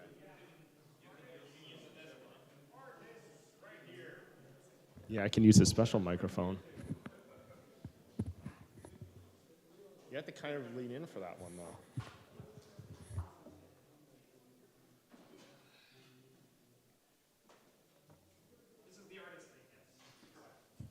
For the bleeding hearts and artists and Fedora people and Qt people and OpenSUSE people and I don't know, you're wearing a GIMP shirt. Excellent.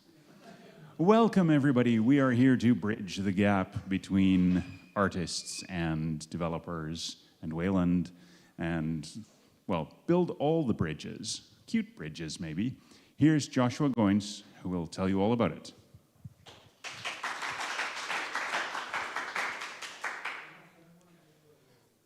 All right, hello. Is someone going to close the door, please? Thank you. Because the noise is really distracting for me. That's why I've been such a bum about it when I'm speaker support. But today I'm going to talk about you for bridging the gap between artists and Wayland. And of course, this relates to all the other Wayland talks that had happened over the course of the 2 days. And I have quite the interesting slot because they decided to put me against all these interesting lightning talks. So thank you very much for picking my talk. There's less people in here than I expected, but that just means you all will just have firsthand experience of my amazing presentation, right? And I also apologize for the, I put quite an interesting color palette for all these slides you'll see very soon. So I apologize if the readability is affected at all. For most of them, it's fine, but some of the text is a little unreadable, so sorry about that. So what are we going to talk about is sort of the Wayland problem, switching to Wayland by default, and of course this affects artists. I'll get into the problems a little bit later, but first I wanted to introduce myself. What is my history with the KDE project and art in particular, and why you should care about my opinion over other people. My name is Joshua Goins, as I was introduced as, and my username online is Redstraight. I'm a digital artist in my free time because, of course, my free time is spent programming for KDE. So when I'm not doing that, I'm doing digital art, which is also all the slide backgrounds you'll see here. But I'm not a professional in any capacity, so my needs and professional artist needs are slightly different, even though they are related. And for the programming side, I've been contributing to KDE since 2022, 2023, so very recently. I'm also one of the Input Gold champions that was selected last year at the last Academy. I also maintain the Art on Wayland Redstraight website, which I'm sure some of you have probably seen before. It gives you like a basic overview of like the features that we have in our Wayland session that matter for artists, a short guide on how to transition to Linux and all that kind of fun stuff. Please don't read it during my talk because I'm going to talk about the same stuff, so that's kind of weird. I also been hacking on the drawing tablet KCM, which I'll explain in a moment. And also, I'll get into this in the next slide, but I've also touched pretty much every part of the Linux graphics tablet stack. So how did I really get started working on drawing tablet stuff? Because it's not every day that artists turn into programmers that then just work on stuff that artists need. Around 2022, 2023, I don't remember, I bought this XP Pen graphics tablet thing, and it was quite expensive, and it didn't work on Linux, or it didn't work on Linux. I'll get into more details about that later, but I got frustrated by that, and so I was like, how hard could it be to make it work on Linux? And then I got involved writing a kernel driver for it, and now it's upstream into Linux for 6.17, so if you just buy the tablet out of the box, you plug it in, it will just work. But it wasn't completely my own project. It was based off of an existing Digiment kernel driver that's like an out of tree graphics tablet drivers that is more like a staging area before they get upstream into the kernel. But I took up that work, and I'm also hacking on other tablets such as the closely related 24 Pro, the 15.6 Pro, and the normal 24-inch Pro as well. Those have not been upstream, so please don't crop for me. I'm going to do that when I come back home. So I want you all to close your eyes for a second and sort of imagine what you think the title of the talk means. You know, I'll talk about bridging the gap and all that kind of stuff. So like, you know what, never mind, don't close your eyes. I'm an artist, so I can just visualize it for you, right? So here's the situation. So I was too lazy to draw anything more complex. So on the left side, we have artists who are not either using Linux or they're maybe stuck on the X11 session. And on the right, we have our, the future. We have Wayland. We don't want to support X anymore. How do we sort of get these people onto our side, right? And I also want to kind of explain the situation, especially if you're not an artist or you're not really involved in the free and open source space, sort of the situation that we find ourselves in, and this is sort of related to the end of 10 talk from yesterday.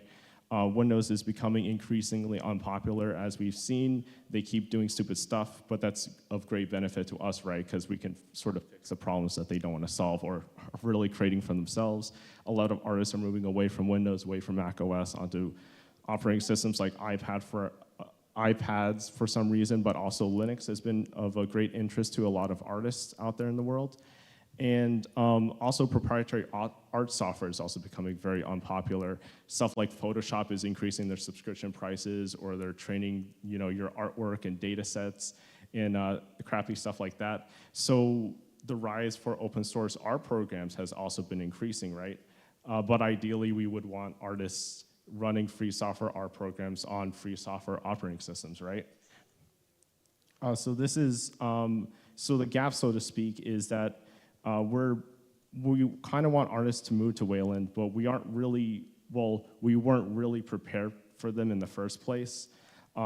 Especially with the graphics tablet stuff, a lot of the user space components, Plasma and that kind of stuff, the input stack, a lot of it couldn't really be reused from the X11 session. I won't show a screenshot of it here, but for example, if you had a configuration tool for the X11 session to configure Wacom tablets, it was literally called like the Wacom settings tool or something like that, and that couldn't be reused at all. There's a whole lot of stuff that the ecosystem kind of had to like restart for. So there's a lot of catching up to do in that regard. But also back to back with Neil's talk, we talked about switching to Wayland by default for Plasma 6. So if we don't have the X11 session anymore, what do people do if for some reason, and I'll get into sort of more specific details, what if an artist needs a specific feature that was only in the X11 session but wasn't in the Wayland session? Well, they're kind of out of luck, right? So we had to kind of have a story to tell. We had to do a few improvements in that regard. So like when Plasma 6 says they're switching to Wayland, we also got a lot of negative feedback from artists, for example, and kind of still do. I'll get into that a little bit later. It's like, can Wayland actually be viable for artists, or is it like some kind of sick practical joke that we're playing on them? So, and I also want to explain why should we push KDE instead of something like GNOME? Well, we look like Windows, and that matters a lot to people. When we tell them to use Linux, it's much better to tell them to use KDE Plasma instead of something like weird that has its own paradigm, right? And people can argue that like we aren't just like Windows, but it is true. We look a lot like Windows, and that I think that's a boon we should kind of like lean into a little bit more. KDE is also the umbrella organization for a lot of other applications like Krita and Kdenlive, and so artists are kind of special in this regard because they've heard of programs like Krita or Kdenlive already, and so when they hear that KDE is not just the people who make these applications but also a desktop environment, that's actually really important to them. It's sort of what David said in his talk yesterday. It's sort of this brand. He focused more on Plasma because he's a Plasma dev, but it also applies greatly to KDE, right? So it's really important, and it's really cool that we have applications like Krita and Kdenlive that are sort of underneath our umbrella, even if they aren't as closely related. I know, but it matters a lot to normal people, right? So let's now focus on KDE's artist story. And I'm gonna skip the recap because I have no time. So let's start building some bridges. So I'm gonna walk back a little bit and go sort of the changes that we had since Plasma 6. Because Plasma 6 is special in that regard, like I said earlier, and Neil said, that it switched to Wayland by default, so we focus a lot on the Wayland out-of-box experience, right? So especially if you aren't an artist or you're not involved in the graphics tablet infrastructure at all, you may be confused, like what does KDE Plasma actually provide? Like why do we care what kind of graphics tablet support KDE Plasma has? Well, we have to provide the basic infrastructure for graphics tablets. For example, you've moved the stylus, Quinn, our Wayland compositor, has to know how the stylus move and which application is focused so we can actually send that. That's sent through the Wayland protocol, of course. But I should mention that I'm not going to be covering applications at all because it's not really relevant, and also because I don't work on the application, so I can't speak on their behalf. And we also support configuring graphics tablets. So I mentioned earlier that we had the Wacom configuration tool in X11, but especially if you're not an artist, you may be confused, like what do you actually configure for a graphics tablet? Artists use tools like this on Windows and Mac OS. So this is just a crappy screenshot that I found online of the Wacom tool that you download on Windows.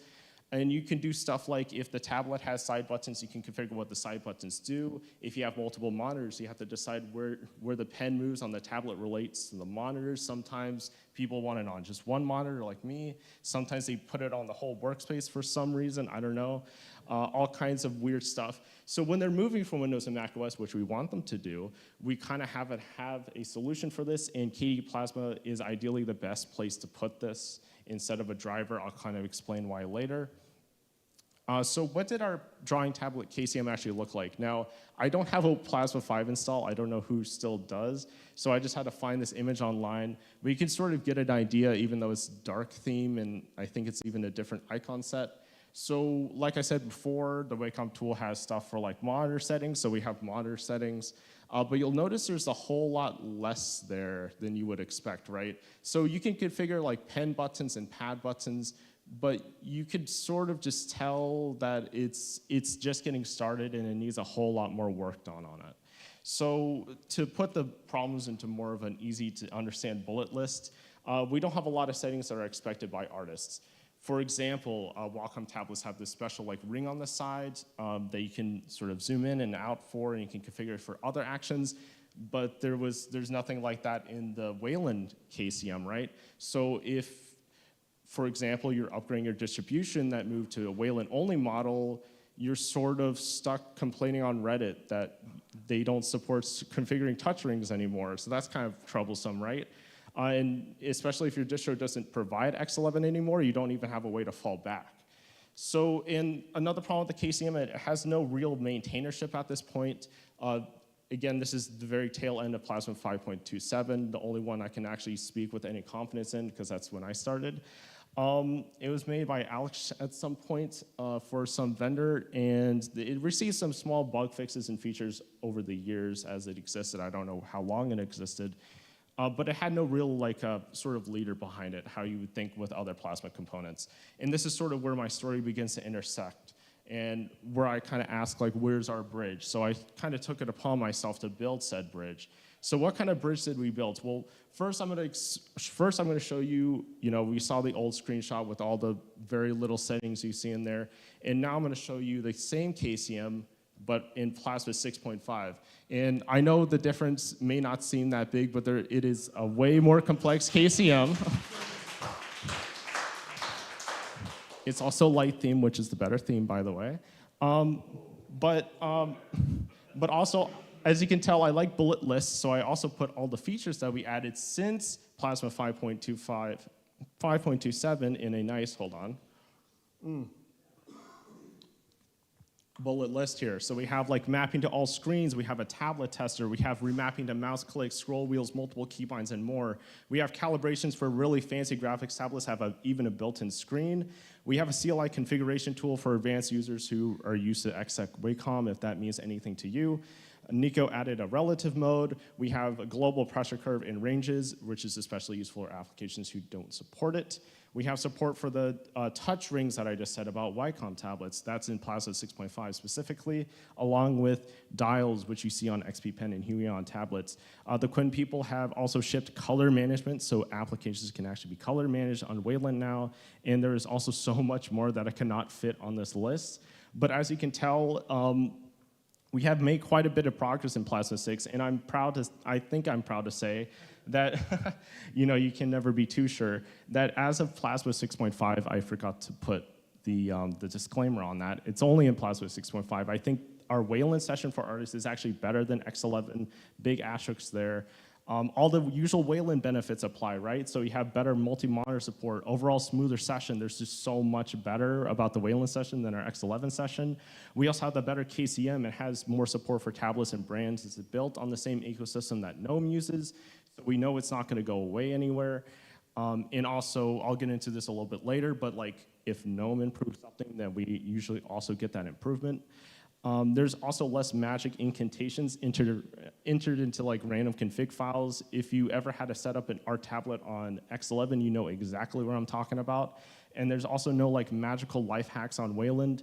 I know this is somehow a complaint for some artists who are used to, sort of the X11 session where they're able to configure every single kind of useless detail. But I think having it plug and play on the Wayland session is just much, much better for users in the long run. But of course, if you want to get like real power usery, we have the CLI tool for that, as I mentioned before. And people seem generally happy with this new direction. And I'll get into a little bit about the response specifically later. But to note, like almost every major 6.x release has had a new drawing tablet related feature. So we're getting pretty far into our goal, right? So now I have the previous image here, right? But now it has a bridge on it, so that seems pretty cool. And I know I just realized now today that Conky was holding a wrench and the bridge is wooden, but I'll just ignore that, right? So now you may be thinking, so we have a really featureful Wayland session, right?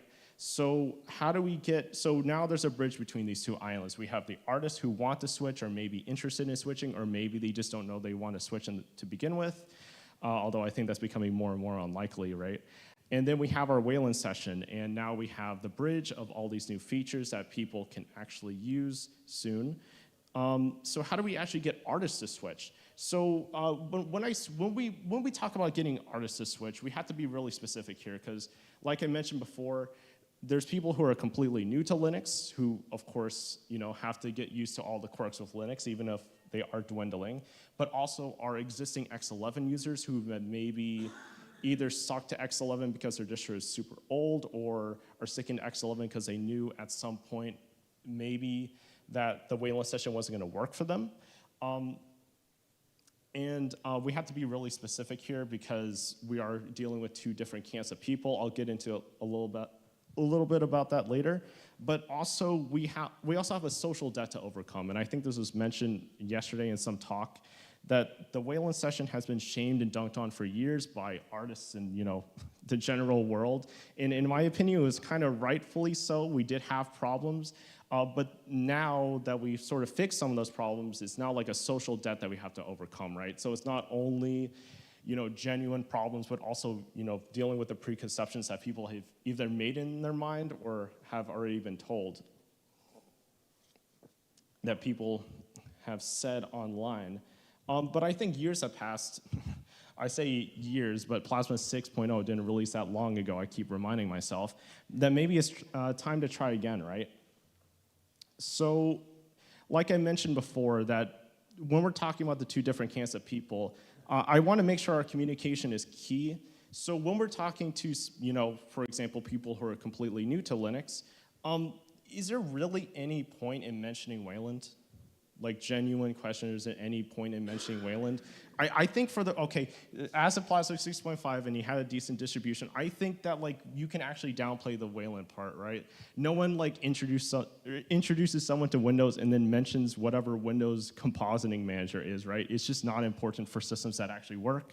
Of course, that only applies if you believe my theory that the Wayland system does work, which I think it does. But the differences nowadays are so hilariously small that I think the only people who actually care about the Wayland part either have a genuine problem that we do know and we are trying to fix it, or they're just trying to rage bait you, and it's usually the latter part, right? But again, this only matters for new to Linux users, right? So if you have an existing X11 user who, of course, hasn't switched to the Wayland session yet, make sure their problems are solved, obviously. But when we ask how do we get artists to switch, they already have. I mentioned this to a few people already, but artists have already been switching to the Wayland session in just Linux in general, and it's been really great, especially during the late 5.x cycle and the great, of course, 6.x cycle, where it just looks like we keep improving even more rapidly than before. People have been switching, and I've known a few people who have switched, right? So this year specifically, I've gotten direct messages from artists who just out of the blue just ask me random Wayland questions. And I'm serious here. Of course, I can't give it any names because I didn't ask permission for them to be blasted like this. But I'll look at their profile, right? And they're just some person. You can't tell from the outside that they actually use free and open source software, but they're just asked like, how can I do this on Wayland with like this tool that you made? And in my opinion, that's really great news, right? It's not just, it means they feel comfortable to reaching out and that they're actually using the system and not just, complaining about some problem they had, right?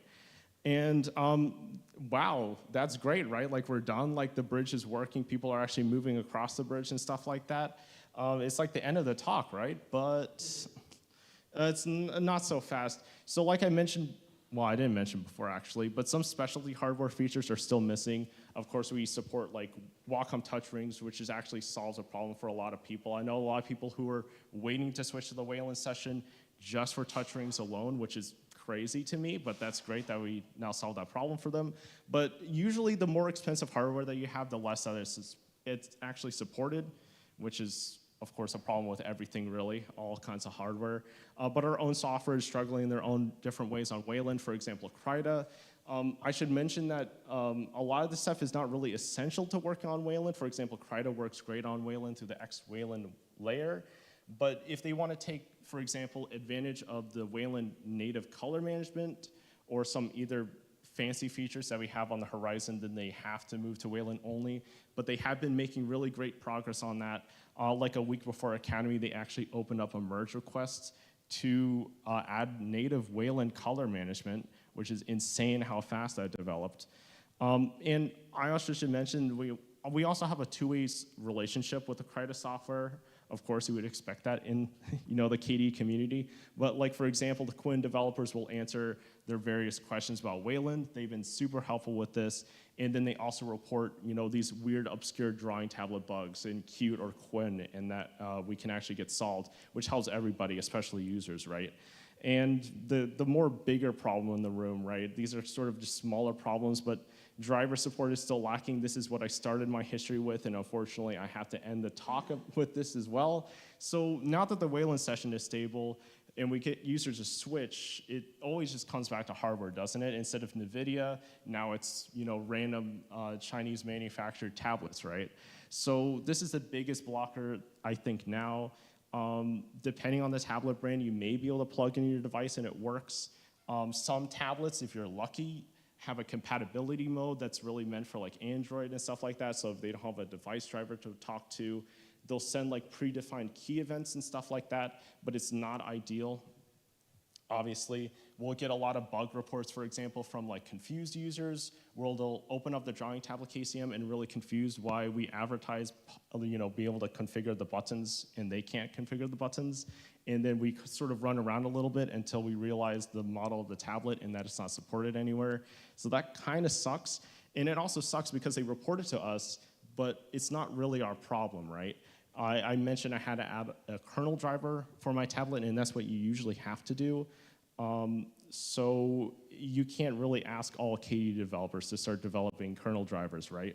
But the one upside, the one silver lining to the sort of dark cloud of driver support is that once people actually add more driver support, that benefits all desktop environments. So you could theoretically say that it's in the interest of every desktop environment, KDE and GNOME included, that we have people hacking on driver support, right? Because it benefits all of us in the end.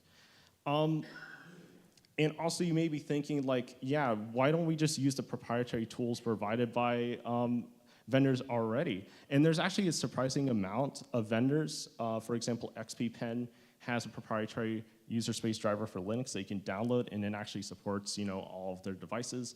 But in my personal opinion, not speaking on behalf of any project, I think doing it in user space is troublesome. So you download this tool, and basically what it does is it creates like a virtual input device that takes the tablet, USB, whatever, however connect it, and then translates it into like a fake drawing tablet device, basically in a very general terms. But then you can't use our great tablet KCM that I just showed you earlier, right? And also, that's not the only problem, I think. Obviously biased since I'm the drawing tablet KCM maintainer. But usually with these setups, you have to do like an extra step. For example, if you use the proprietary XP pen driver, you have to then install that package. You also have to find the website to begin with, right? Because we don't have like a Windows update type mechanism, at least not yet. I heard that's being changed in Discover.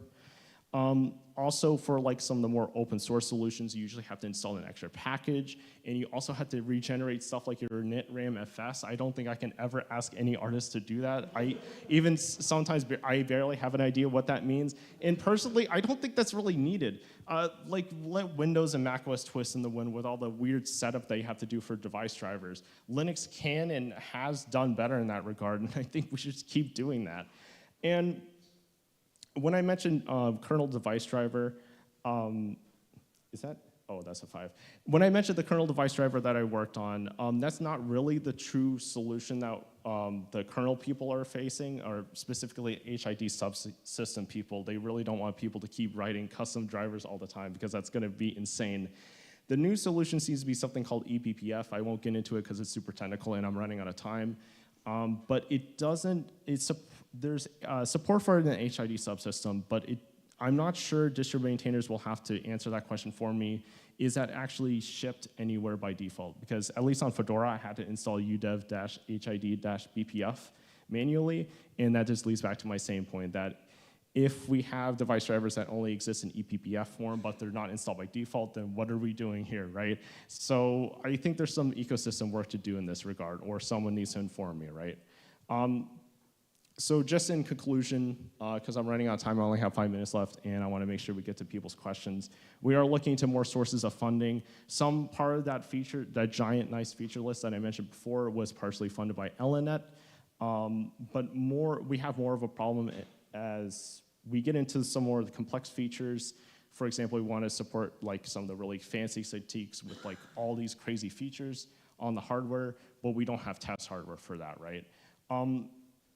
The EV has suggested that they buy that hardware, but that's also really expensive. Something that might be easier and also, more importantly, free is vendor cooperation, not just for test hardware, but maybe for developing kernel device drivers.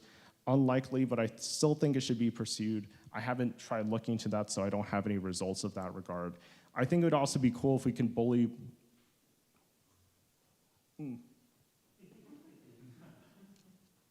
That was a really interesting choice to end the sentence there. I think it'd be really, I think it'd be really cool if we bully more proprietary software and just supporting Linux. I didn't go over it in my talk. Like I said, I didn't really want to focus on the application side, but there is still a lot of applications that artists like using that do not support Linux and do not work in Wine. Please stop suggesting that. But also, like I said, there's a lot of stuff that works, but users don't really know about that yet. And as I even said before, there's also a lot of non-FOSS-oriented artists out there who are just using Linux. I don't know how. I think that's really cool, but there's no way to tell. So it might be interesting and also free for the marketing teams to sort of come up with a way for users to advertise that they're using KDE, right? That might be interesting, right? Especially if you use like Twitter-style social media, they have like hashtags. So maybe we could have like a hashtag made on KDE tag to show that they use KDE Plasma to make that artwork, right? I'm gonna skip through some of this, but I really wanted to go over this slide. The what can I do slide, right? If you're not a programmer, and even if you're not an artist, like what are some of the things I want you to take away? Number one, don't force people to use Linux. I'm sure I don't have to say that to anybody in this room, but there's been a lot of pushback on like FOSS bros. You know, you've seen these kind of posts where they'll just reply to this like Windows fail or whatever, and they're like, why don't you just use Linux? And then they explain why they don't use Linux, and it's usually, you know, proprietary software reasons. But like, I think instead we should lead by example. If there's artists out there who are using free software, you know, scream that at the top of your lungs that free software is cool and that you like using it, or just support artists who use alternate software to begin with, if you can somehow figure out that information. Also, number two, please stop people from using older distributions. Please, please, please. I keep seeing this all the time where somebody will try Debian for some reason, and then they complain that none of the drawing tablet stuff works. I mean, at least Debian now has 6.3, but it used to be way older. And no shade to these distributions, but it's just not fit for this. The graphics tablet infrastructure is just changing all the time. You really need the latest software. And of course, test and report bugs about the software. I love getting bug reports against the Quinn input subsystem and also the KCM. If you have problems with your software, please let us know. That also goes for application developers too. So if you have an application that uses the drawing tablet features and there's something Quinn is doing or isn't doing that needs to be changed, please let us know. We'd love to hear it. Other than that, I think I'm done with my talk.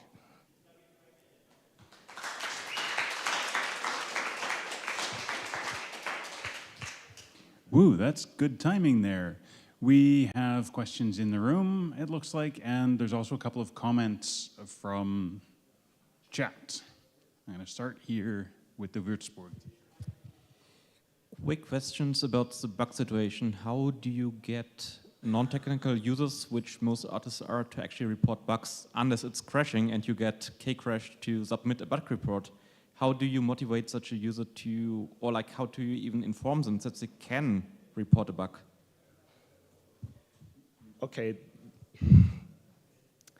I actually meant to focus on this in my talk a little bit more, but if you have a bug and you're not sure how to report it, I would just tell somebody, right?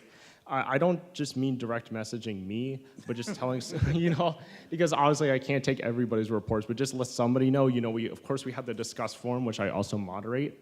And people actually report a surprising amount of drawing tablet related issues there, not specifically crashes, but more like usability questions. And that's actually been great. I'm really surprised how many people take to the forums to talk about problems with the drawing tablet KCM, which I don't like to hear that there's problems, but I like to hear people reporting it, right? So insofar as like the distribution things with eBPF, as far as I know, no one has ever asked anyone to preload that stuff and to make it work out of the box. Well, now I'm asking you. Yeah, well, file a ticket. Second thing, with the thing about using quote-unquote older distributions, and yes, I agree with you, Debian Ubuntu, not a great place for that. But my recent experience, I was at SIGGRAPH, and I talked to a lot of artists and folks like that. And in that particular space, did the microphone just die? Oh, there we go. In that particular space, they pretty much do have to use an enterprise Linux platform, but one of the things that might be interesting is to talk about, like, for example, with using Alma Linux or RHEL or whatever, you have the latest KDE Plasma stack, and maybe we should start looking at qualifying that your tablet support is actually working there, and if there's issues there, we can try to get those fixed rapidly so that the artists can use those even with the platform that their company makes them use. Yeah, like we can. I kind of get your point. I think that's a valid use case. My point was sort of more general. Like I'm talking about like the regular artist who maybe isn't professional. Like they're not going to get anything from using an older platform. They're only going to get more problems.